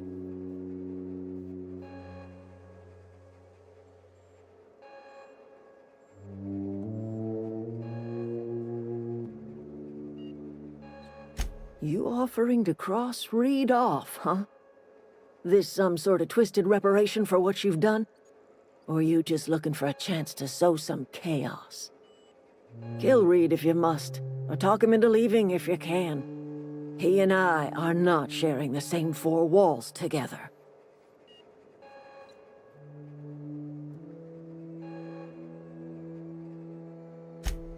Tell Reed that I can make his people healthy again. I can end their plague. Start a new garden right in the cannery. 3 square meals for every man and woman in Edgewater. Tell him how I've made the Vale bloom again. The soil has whispered its secrets to me, and I alone know how to breathe life back into the earth. The secret is human corpses. I've been grinding them up in my fertilizer for years. Marauder, worker, don't matter much to me. The human body is rich with nutrients.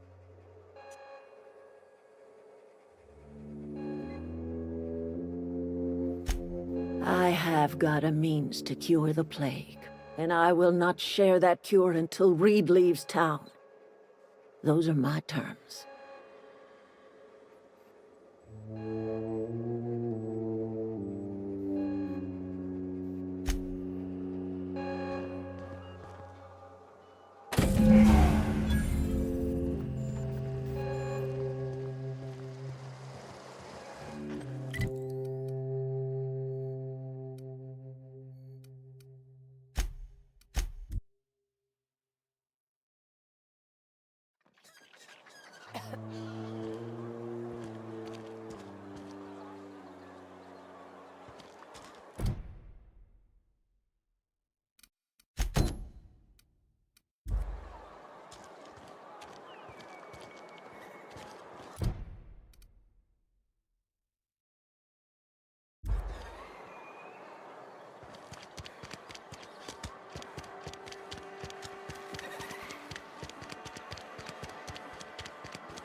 This is a fine day, friend. Power flows through our town like a cool stream of water. I trust Adelaide's people have seen their way to reason. So, when can I expect them back at their posts?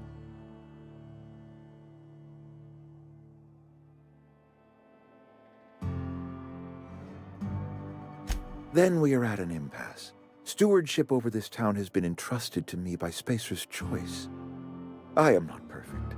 I have made my share of mistakes, but I have done my best for this town.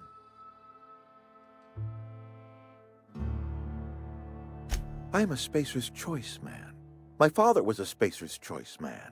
Edgewater may not look like much to some buttoned-up freelancer, but it is my home.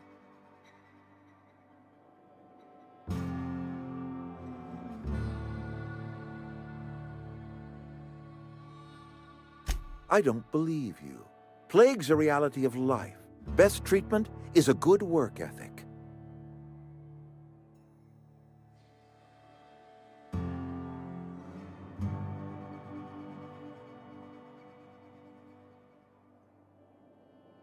You are disparaging our parent company, and it is not appreciated. We are a Spacer's Choice Saltuna cannery. We eat Saltuna here, and only Saltuna.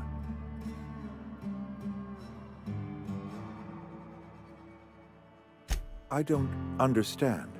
You say Adelaide's growing her own food, but that should not be possible. The soil's gone sour. Company said as much. Our own botanists couldn't grow decent crops for us, so the company got rid of them and shut down the greenhouse. You will excuse me for being skeptical.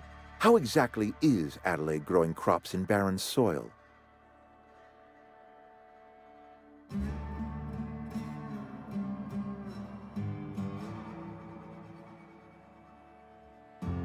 And when you say special fertilizer, you mean what exactly?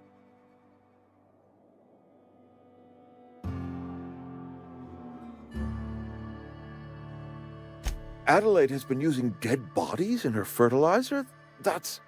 Come to think of it, that's a stroke of brilliance. What a remarkably efficient solution. Recycling Spacer's Choice property long after its date of expiration. I was wondering about those missing bodies in Silas's cemetery.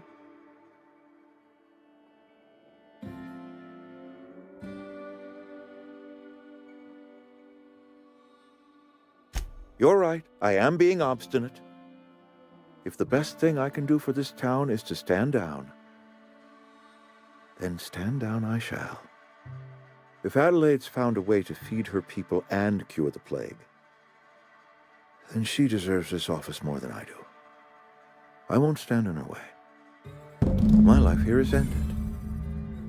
Give me a little time to settle my affairs. I'm sure Adelaide will be glad to see the back of me.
Look at that. The snake's come back. I never thought I'd see the day that Reed Thompson abandoned his post. Suppose we all have a breaking point. Suppose it's time our flock made our way back to Edgewater. We must tend to what remains of the town and carry on with our lives as best we may. You're vexing to me, you know? Injuring us with one hand, helping us with the other. Here, I'm giving you something to leave us be. It's a ransom, you understand, not a reward.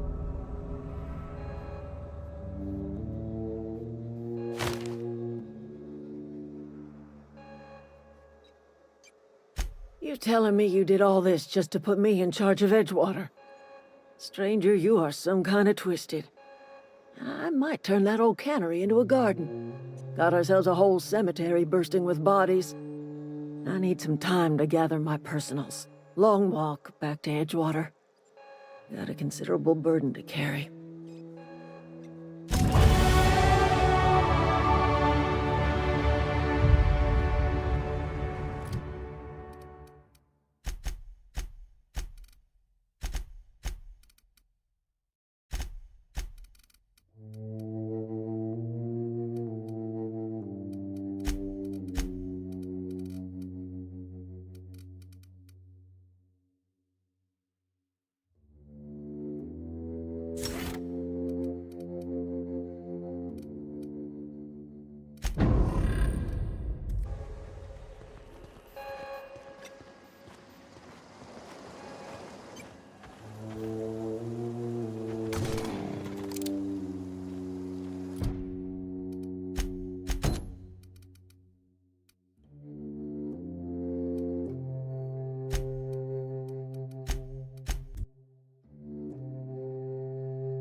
When I was little, we... Never seen the Vale lit up like this before. Bang up work, soldier. You're a credit to your uniform. Oh, that reminds me. Gotta look into getting us a uniform. So this is it then. The key to humanity's victory over the mechanical hordes. I would reward you with the gratitude of the Resistance, but I'm guessing you want something tactile. So here's a couple bits for your trouble, and a little something to remember me by.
It's a fine new day in Edgewater.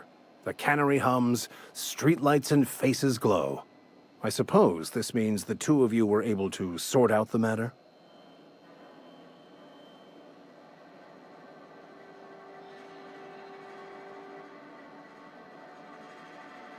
I am somewhat taken aback by that, given the heat between her and Mr. Thompson.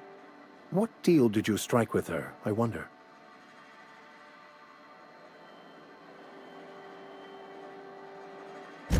Wonderful. This is fantastic. Well worth all the sacrifices I... Wait. What the fuck is this? Is this... French? I can't fucking read French. It's a law-forsaken joke is what it is. French! Ha! I was so high and mighty, preaching to the yokels about following the plan, while fighting it at every turn.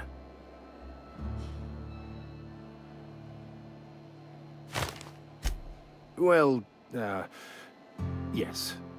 But I assure you, it was not for personal gain, only for the greater good. I've spent my life searching for the keys to unlocking the secrets of the universal equation that underlies the plan. I had hoped this book held some of those answers. I became so desperate, I even got myself assigned to this plague-ridden backwater to find the damn thing. All the time and suffering I've spent. Wasted. Please. As if my life should have no greater meaning than proselytizing to a bunch. Nothing could be more excruciating than discussing the truth. But that's neither here nor there. What I need... You have a ship. Perhaps I could make...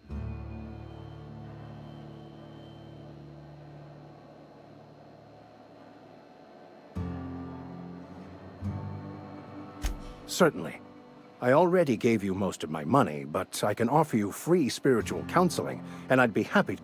I'm pretty handy with a tossball stick, or any blunt instrument, really. I'm also a passable gun hand, if it comes to that. I can usually talk my way out of Oh.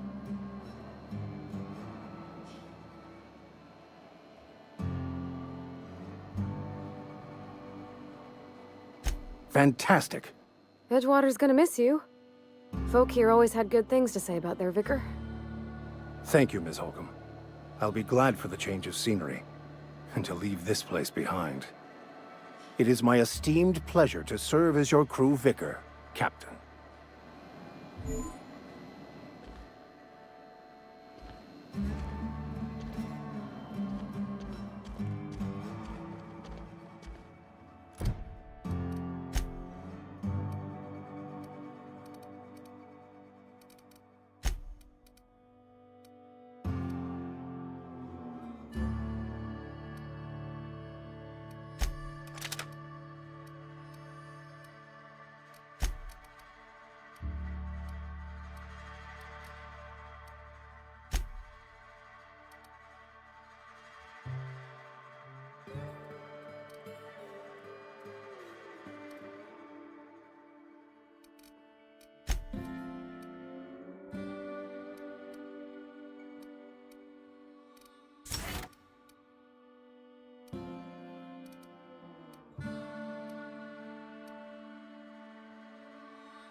Mr. Thompson.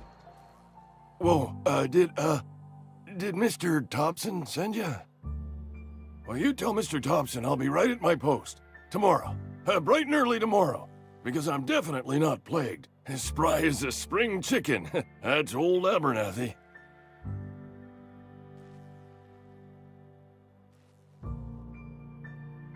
You some sort of wandering alienist? Walking into a man's own domicile, pestering him about his mental state?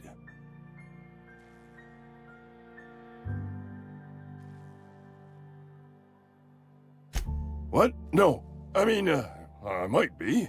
That depends on who's asking. Silas knows, doesn't he? That's why he sent you. That's why he wants me to pay up. He knows. I'm dying. I'm not long for this world. The date of my expiration is fast approaching. And soon I shall be ushered through the great cannery in the skies. Don't say that, Mr. Abernathy. You still got a couple decades in you. I'd steer clear, Ms. Holcomb. My affliction's bound to be contagious. It's plague. Has to be. Silas knows. He knows I got one foot in my grave, and now he wants to charge me for the other one.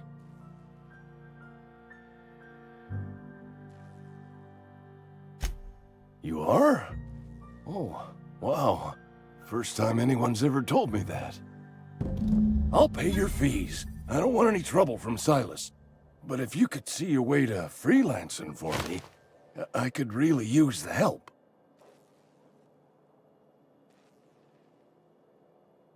Couple hours out of your day and some light second story work, that's all. There's a cache of anthracillin tucked away in the old community center. Powerful stuff. Stronger than what we got, anyway.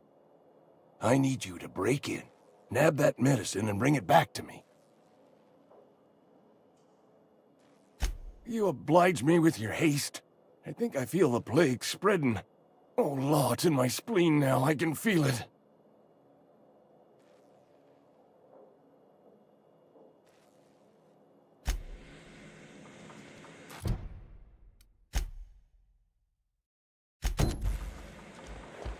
You're making a mistake working for Abernathy.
I'll make my way there. All right, I'm going. Here we go!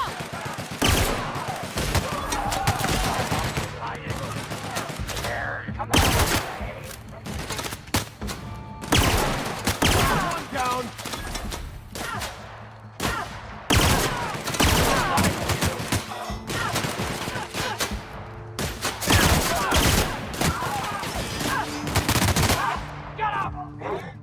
Who goes?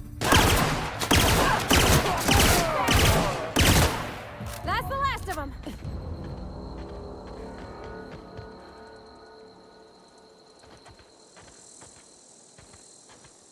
Be right there.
Here they come!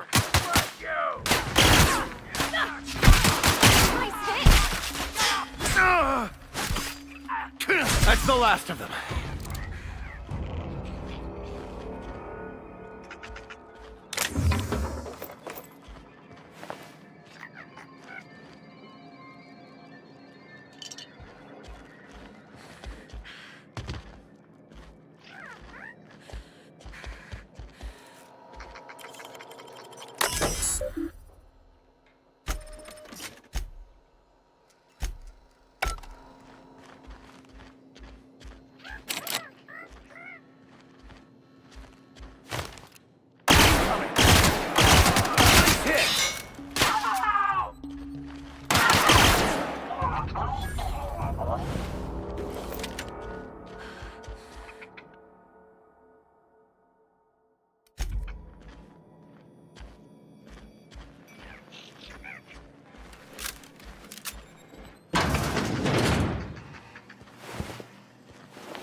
Wow!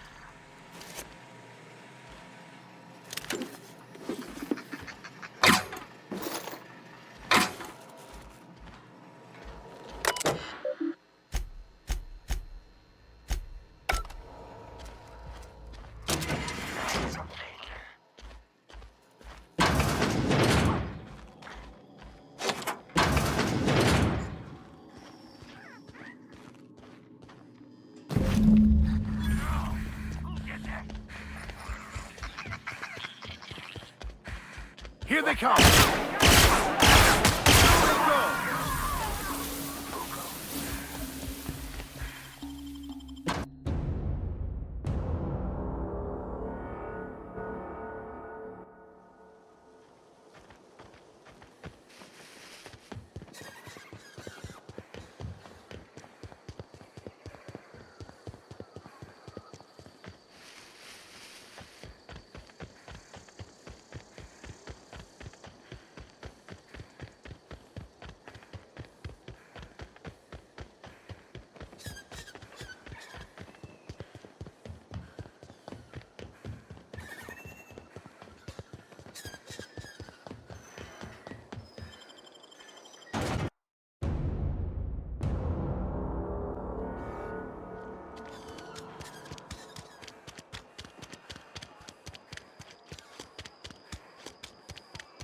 Wish we had some better rations. Hey, I need to talk to you. You wanna mingle, go try the cantina. Let's see it. Don't keep us waiting. Sweet life-giving nostrum. The first hit's always the best. Scratched together all the bits I had around the domicile. It ain't as much as you deserve, but it's all I got.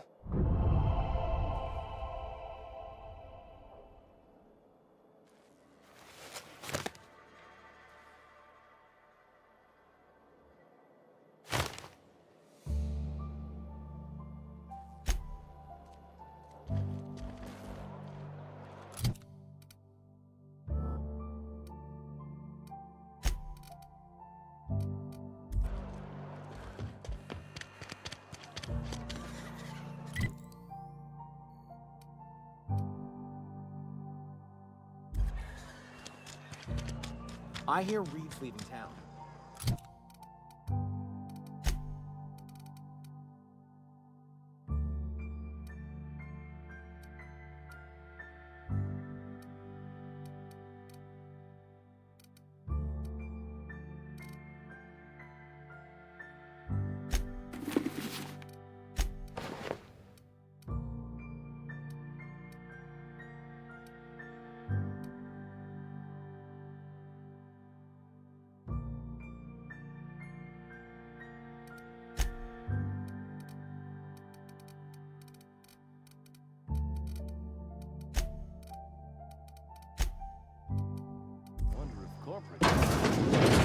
I'm not allowed in here. Not since the vending machine incident. Holcomb, got my eye on you, girl. Miss Holcomb ain't allowed in this estep.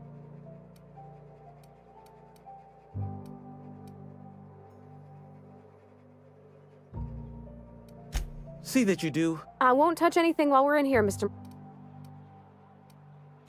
Music.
It's not the best choice. Music.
Something outside the walls today.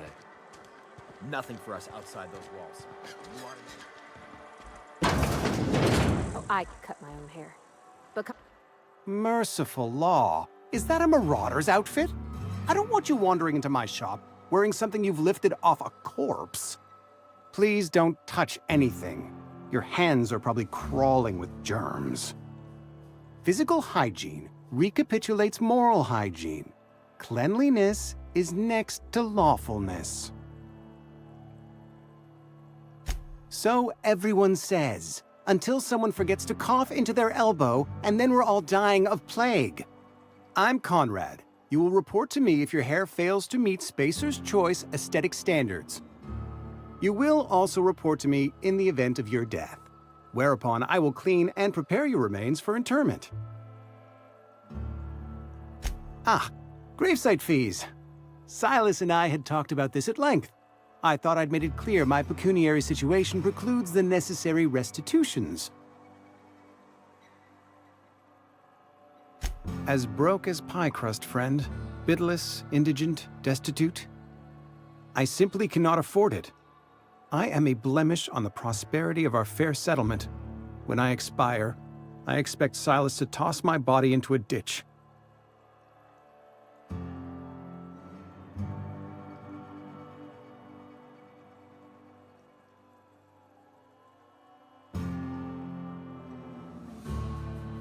I have to be, if only to prepare myself for my inevitable dressing down at the hands of corporate.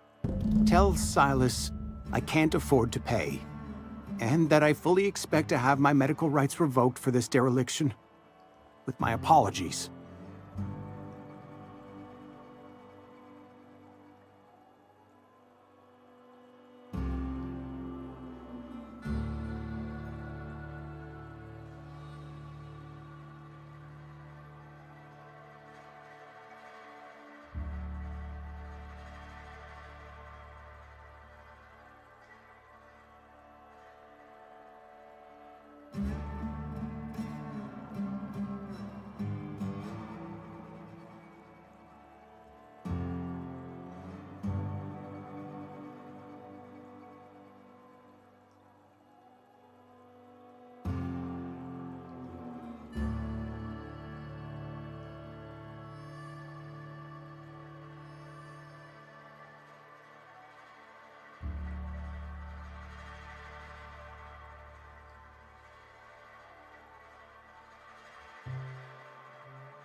Some time ago, I fell ill with the plague.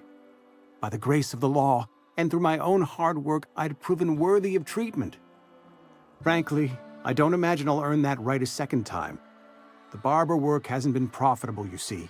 I've had to keep this old place running with my own savings. Not a bad idea. But I'd need some kind of collateral. My pair of lucky clippers! No, that won't do. Your idea intrigues me, but I'm afraid I don't have anything to give Silas. I'm open to suggestions.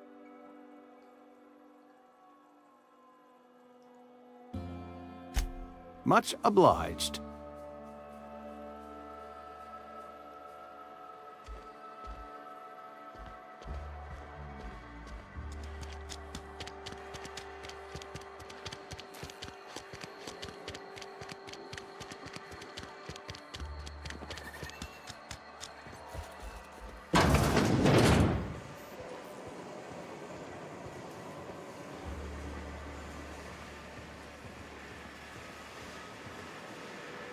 You the new worker? Whatever. Make it quick, Tenderfoot. I'm busy. Shit. Silas still on about that. Here, take the fees. I'd appreciate it if you didn't tell Reed I was late on my payment. Because they're not my fees and not my gravesite. Guy I worked with shot himself. I paid the bill. I could do without the sarcasm. Wasn't acting out of the goodness of my heart. Law requires delinquent gravesite fees to be paid by the deceased party's closest living relative, which meant me.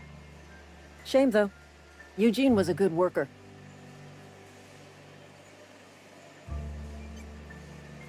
Woke up one morning and put a round through his upper story. Can't imagine why. The kid was doing all right at his desk. We all thought he was an upstanding receptionist. Just between the two of us, I'm pretty shocked his weapon didn't misfire. Spacer's Choice handguns aren't the most reliable. Eugene wasn't family.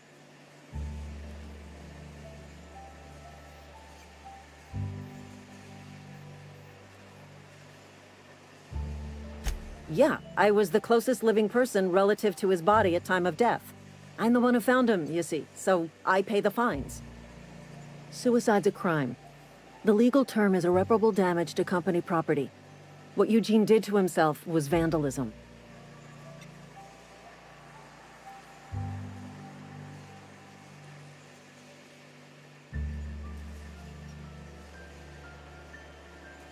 When one of your workers commits a crime, the entire town pays for it. In other words, Edgewater would have been penalized pretty hard. Whatever Eugene was worth as an asset, we would have had to pay out of pocket to Spacer's Choice.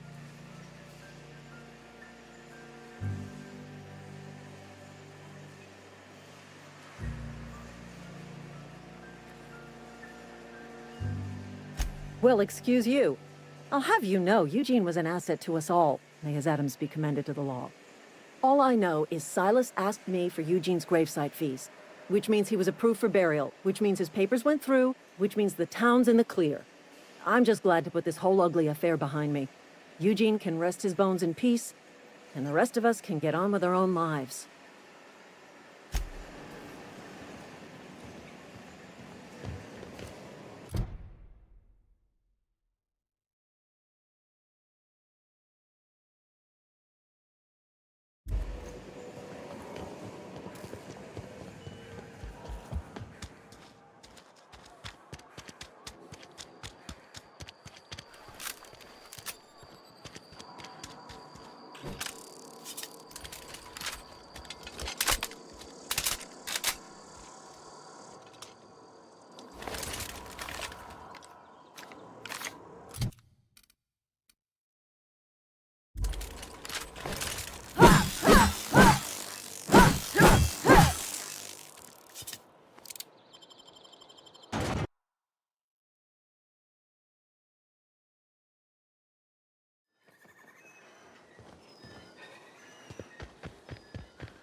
Hey, Miss Parvati. Come. Lovely to see you about, Miss Parvati. Things going all right, Silas? Been keeping him careful and true, miss. Best to ask her yourself. My dad's buried here. Silas watches over him when I can't leave the house. Oh. Well, thanks. Something I can do for you? You run into any trouble? Conrad's barbershop is a yawning pit that swallows his every bit. I keep telling him he should cut a few corners, skimp out on the disinfectant. You gotta put the squeeze on Conrad. Find some dirt on him. Maybe check his back room. That's the word, extortion. Been on the tip of my tongue all day.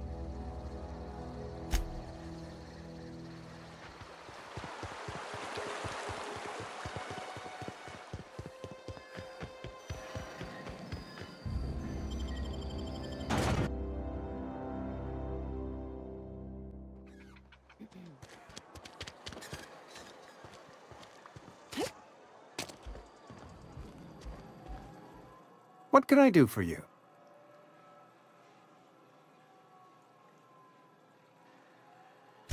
Oh? Am I in the company of a fellow doctor?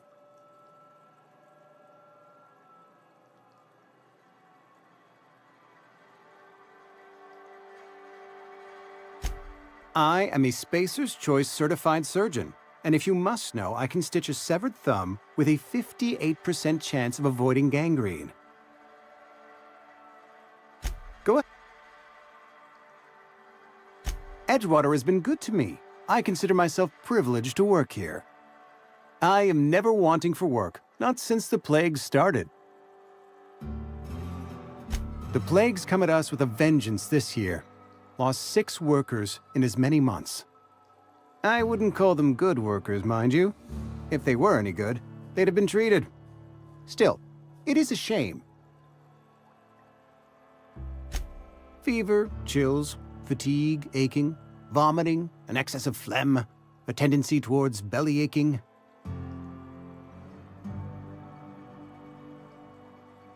Whatever it may be, I have developed my own palliative. Boiled canid liver and a splash of ethanol.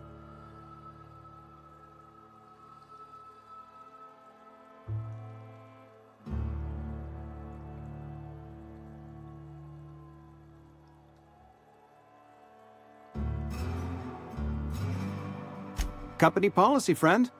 We don't have enough medicine to treat all of us, so we treat the best among us.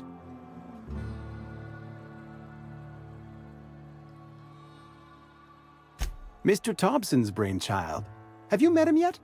Thoughtful-looking fellow, stares out of his office most hours.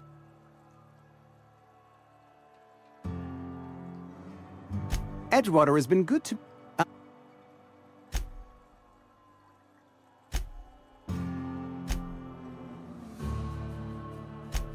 Nature is monstrous.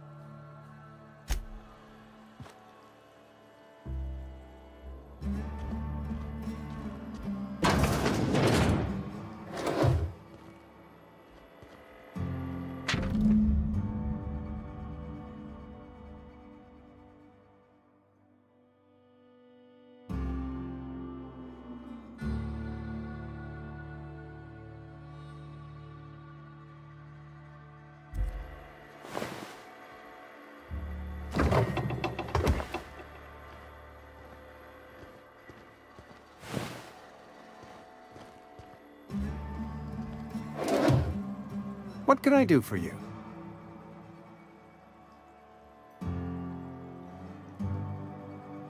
You know about Eugene? How?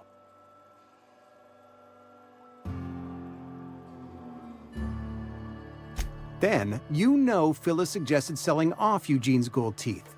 I didn't approve of the idea then, and I don't approve of it now.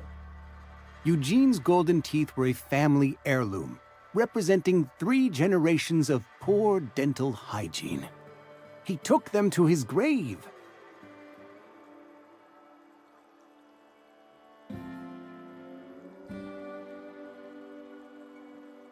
More than a few.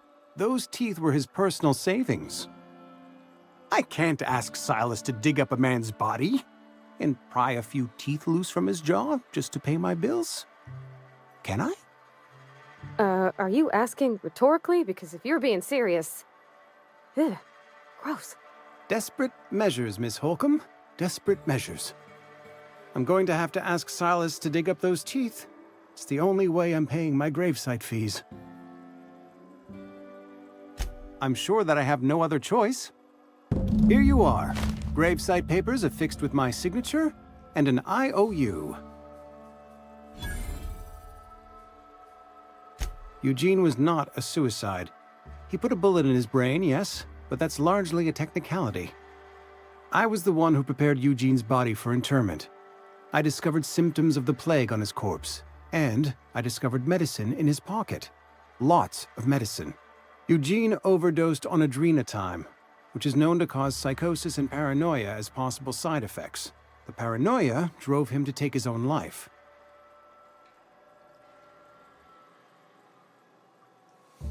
We can all thank our lucky stars that young Eugene was hopped up on medication and suffered its predictable side effect. I included it all in my official report. I'd like to think I saved Edgewater a great deal of money.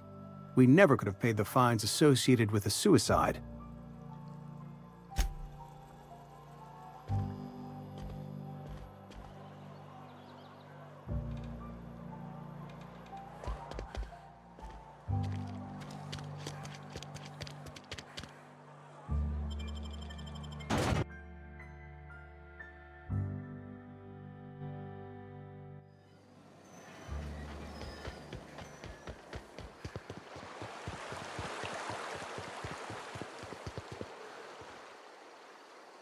Things are changing round the Vale. Don't matter much to me, though. Graves still need filling. Yeah? What about him?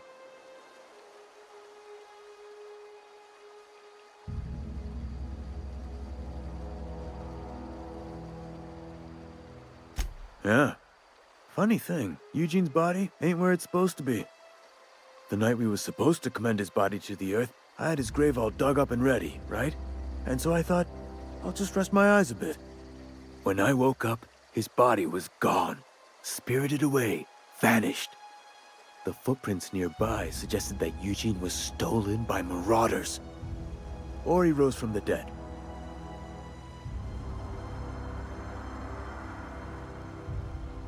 Let me know if you find anything. You run into any reliable work from a freelancer. That's gonna take some getting used to.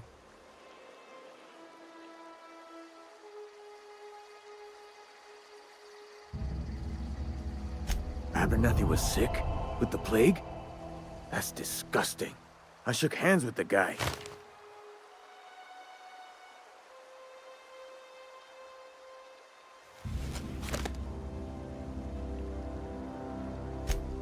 What? No. If I knew he was sick, I would have had him reported. I needed his fees because of his name. A, for Abernathy. He was at the top of my list, you see?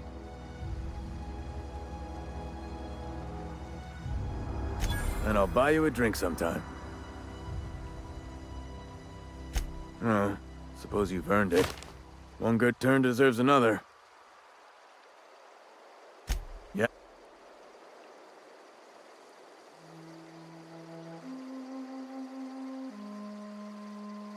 Hang on. Works. You could. But. Very.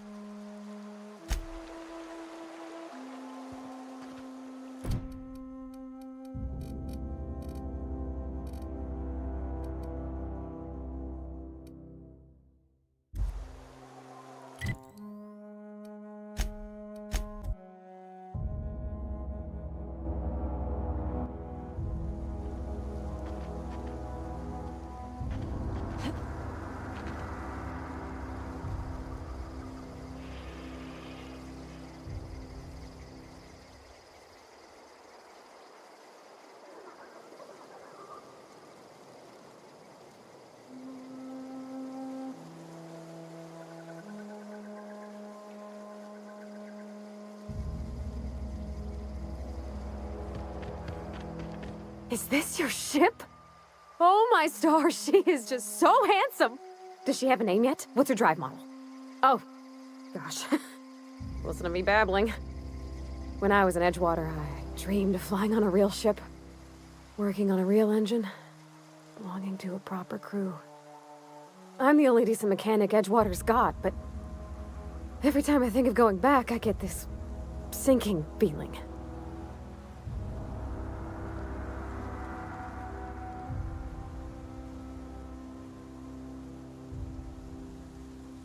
Well, it's kind of you to say that. And you're right. I wasn't happy. I want to ask you something, and you can say no. But can I come with you? I could tend to your engine. I know my G-valves for my catalyzers, and I can keep your ship singing. And if you ever need a pair of eyes watching your back, I can do that too. What do you think? Yes! I mean, thanks. You won't regret this, ma'am. Captain. I can call you Captain now. Ha! I got a captain.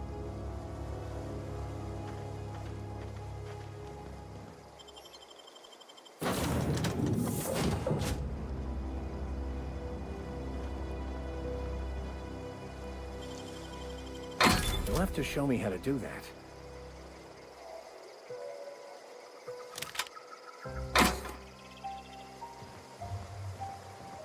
Captain, I have detected that Edgewater's power supply is now optimal. I applaud your willingness to invest your time in the local community. What can I do for you, Captain? Do you know how to install a power regulator? Outstanding, Captain. Your aptitude for engineering will prove invaluable in the event of another catastrophic engine failure. Our engine room is located behind you. Across the cargo bay, up the ladders.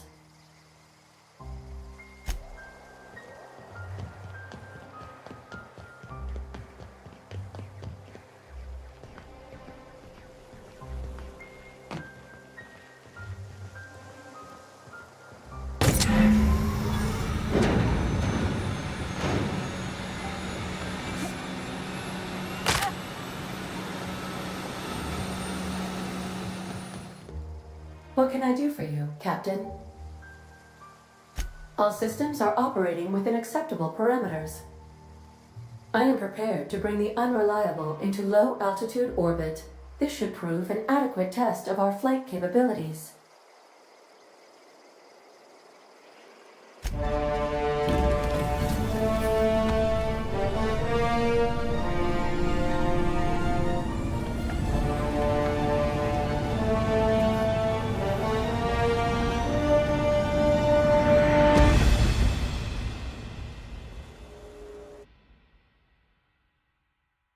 We have received a communication request from Dr. Phineas Wells. Aha, there you are. Hale and hearty, and captain of your own ship. I see you're putting the unreliable to good use. Shame about her former captain. Horrible way to die. How are you feeling, by the way? I lost track of you in that cave back there. Experiencing any, unnatural drippage? Perfectly normal side effect of thawing, I assure you.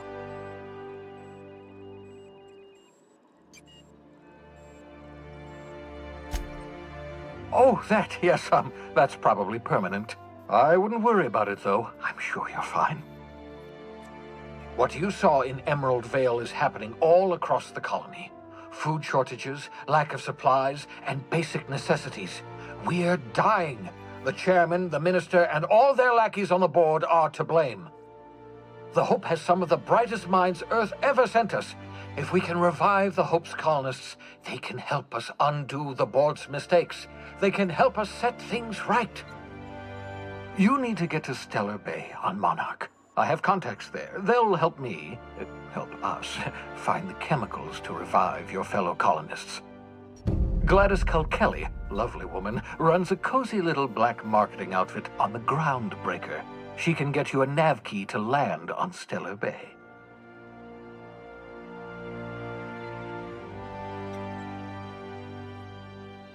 Strictly speaking, Monarch is a moon, terraformed badly, and almost completely lawless. You'll love it.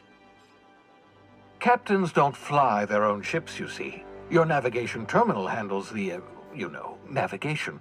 Think of a nav key as a set of flight instructions. The board's been confiscating nav keys for Stellar Bay, so we must rely on unconventional means of acquisition. Hence, Miss Gladys Kilkelly.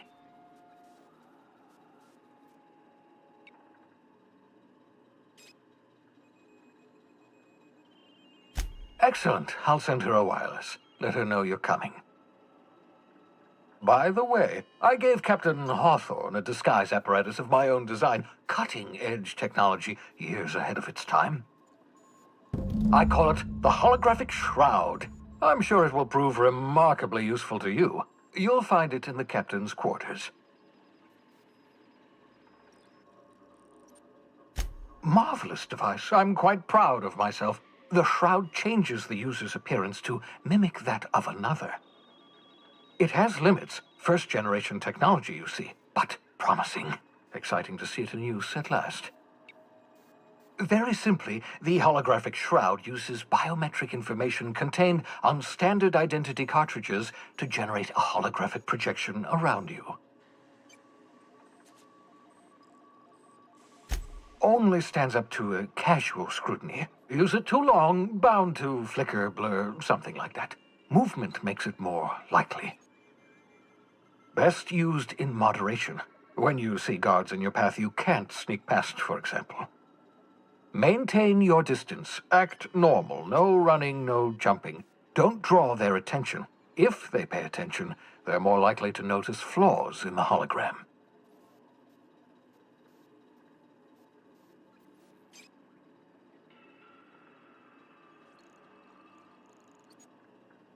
Ha ha ha ha! The beauty is they don't expect it. The shroud is the only one of its kind. We humans have a tendency to overlook the unexpected. Activate the disguise, walk past someone. What do they see? A figure dressed like a fellow employee. Don't act odd. They won't focus on you. Excellent. I'll contact you once you've found a way to get to Stellar Bay.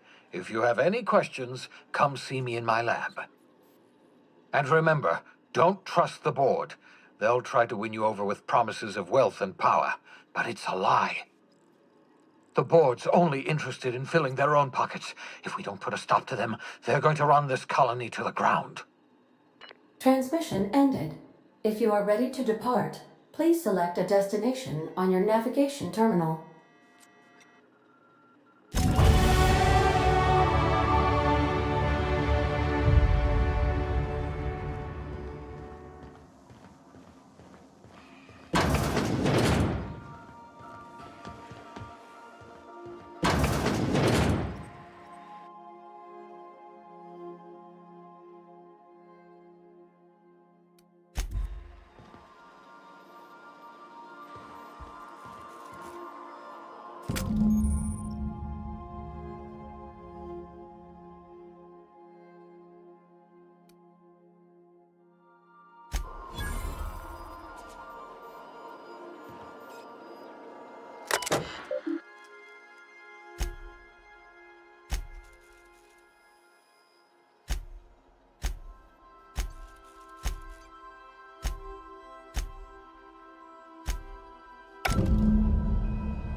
The ground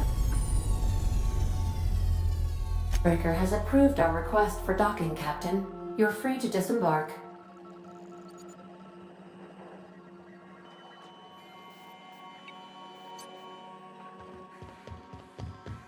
Can we talk?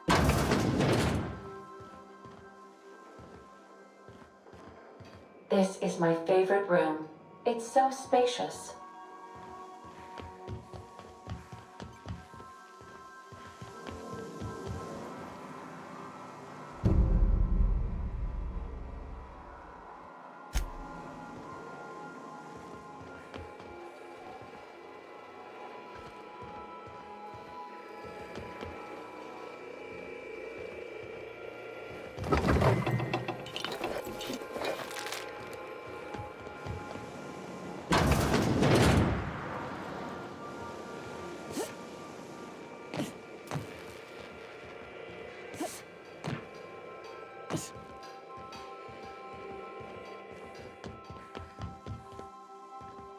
Hey, Captain.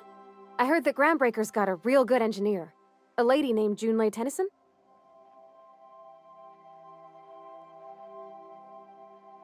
I was thinking that maybe I ought to meet her. If you got time to swing us by, I mean. I don't got much experience fixing actual spaceships. I bet you a can of Borston beans she could teach me all manner of stuff. Thanks, Captain. I'll be sure to make it worth your time. Did you want to talk about something else?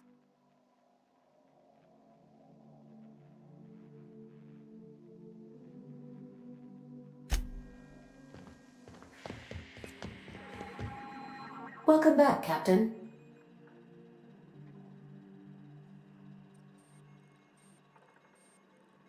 The unit is a cleaning SAM.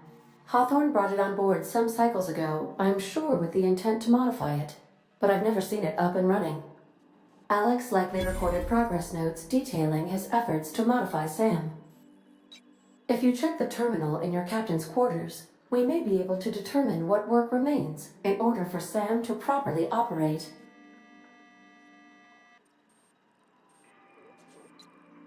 I'll be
Smells like grease and unwashed bodies. Just as I remembered.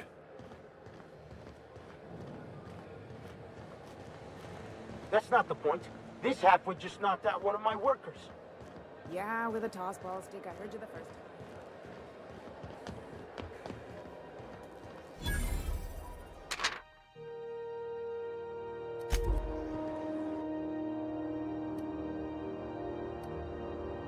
I wonder what that fella did to get the board so riled at him.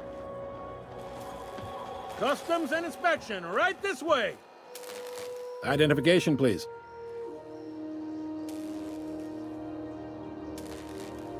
Captain Hawthorne, you said. Let me apologize in advance. I'm about to ruin your day. According to your ship's record, you've been flagged by the board. Your ship will be impounded until such a time as they see fit to lift it. But we've hardly been out of Edgewater long enough to get in trouble. Well, isn't this wonderful? The captain's done something to get on the board's bad side. Now, hold on. This isn't the end of the world. Probably.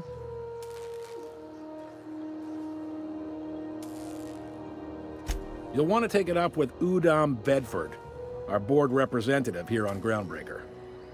His office is located along the starboard wall of the promenade. Shines like a Byzantium commode. You can't miss it.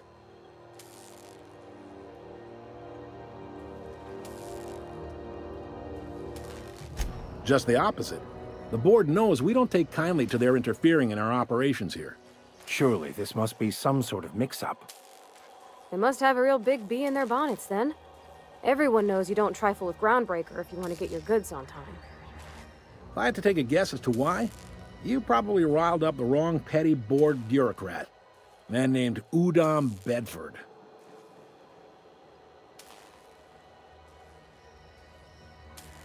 You take the starch out of him, well, you won't hear any complaints from me. Oh, and if you're headed that way, would you mind doing me a favor? Wanda Dorset over in sickbay, tell her the shipment's not in yet. It's not coming in anytime soon, and if she'd be so obliged to get off my ass about it. Much appreciated. Is there anything else I can help you with? The fence. You'll find her in the rest and go, on your left when you enter the promenade. Make sure... He's friendly.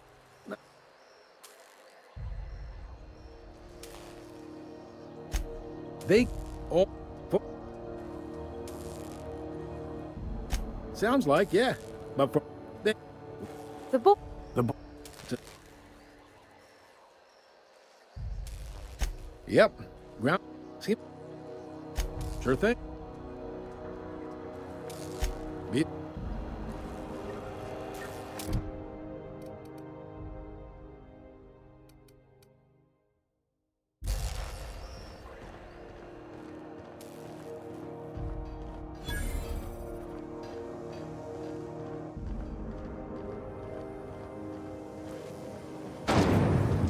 Try not to be distracted by the glare of the adverts. Lots of unsavory types about. Captain, I was hoping for a word.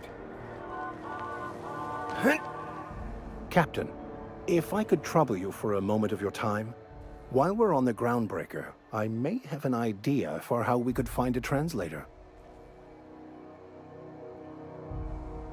I've been thinking on that. There's a former infamous philosopher scholar who fled Terra 2 some years ago. He's an expert on Bakonu. He's also who told me of the journal's presence in Emerald Vale. If anyone in this colony could translate that book, it would be him. That's a good question. Fortunately, we're in the perfect place to start. This is where I'd go if I wanted to get off Terra 2. Great place to pick up a ride to Hephaestus, Scylla, even Monarch. All I need is access to a data cartridge from the security terminal. Their easily hackable system keeps a registry of all crew manifests for both arrivals and departures.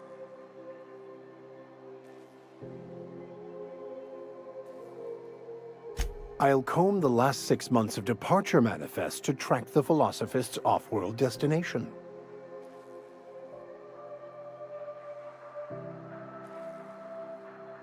Thank you.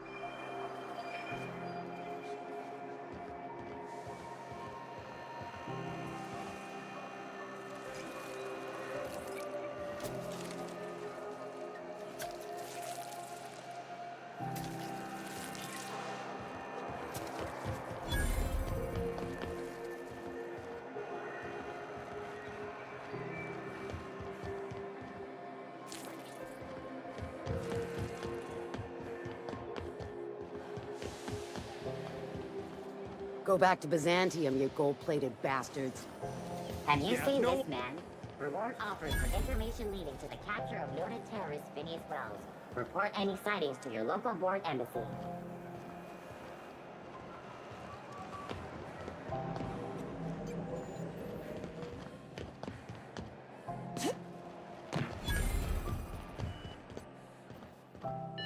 Thought there'd be more machinery. Must be housed on a sub-level.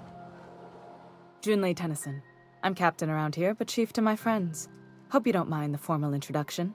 Groundbreaker doesn't see many visitors.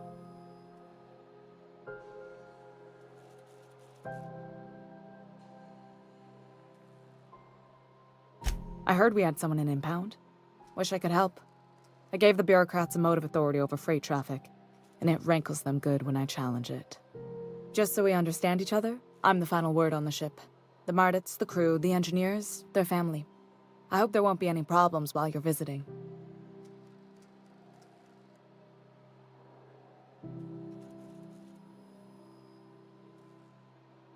Good. Don't go making trouble, and chances are you won't find any. That's how I like it here. So what brings you to Groundbreaker?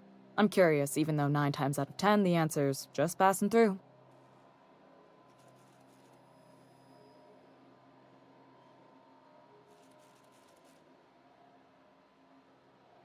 Interesting. The powers that be paint an ugly picture of Monarch. Critters and such. Maybe someone in the promenade can get you the right weapon for the job. We see a lot of the same faces coming and going.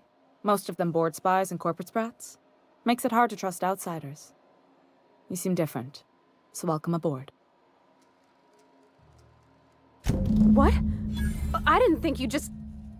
Parvati, is it? That's a lovely name. What can I do for you? I was just thinking, I haven't got much experience working with actual, real spaceships, Miss Junlei. Chief Junlei. Junlei is fine.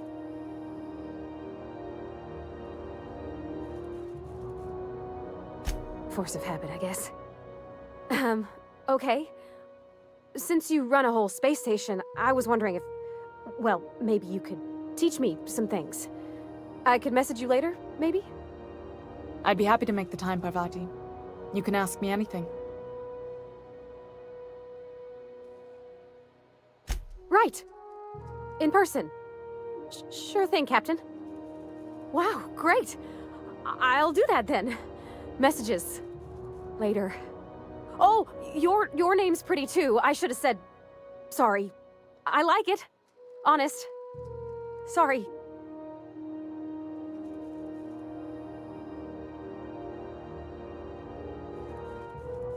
Couldn't have done it without your moral support, Captain. Now, if there's nothing else, there are other parts of the ship begging for my attention. Groundbreaker's radiators need replacement parts.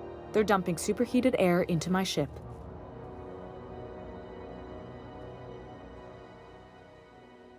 Only the board has access to new parts, and I won't let them swindle me into a corner.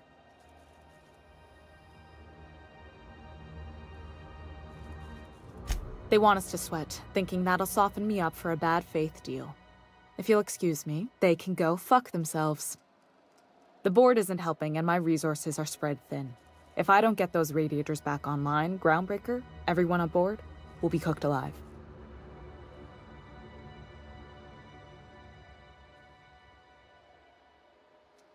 Reasonable, huh? That's the best news I've heard all day. According to my grandmother's old schematics, the parts we need should be in the back bays.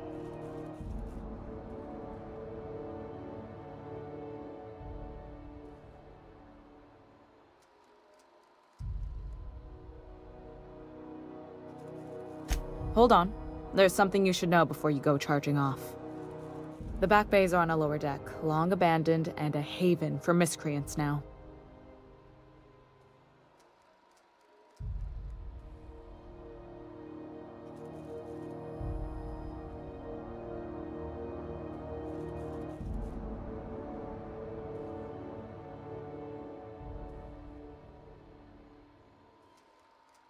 Good. Once you've obtained the parts, we can proceed to the next phase of repairs.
Hey there, you mind stepping back? This charming little ship's been impounded and I'm afraid I can't let you near it till... I'd surely love to, but that's just not my bailiwick. I ain't felt... Well, it doesn't smell as bad here as Edgewater's graveyard in high summer, so guess I can't complain. Either way, let's not stick around so long we all roast alive. No offense, Ms. Elson, I'm sure whatever critical problem needs fixing will get patched in time. Whew. I'm starting to feel like a sisty roast in all this armor. Have yourself a...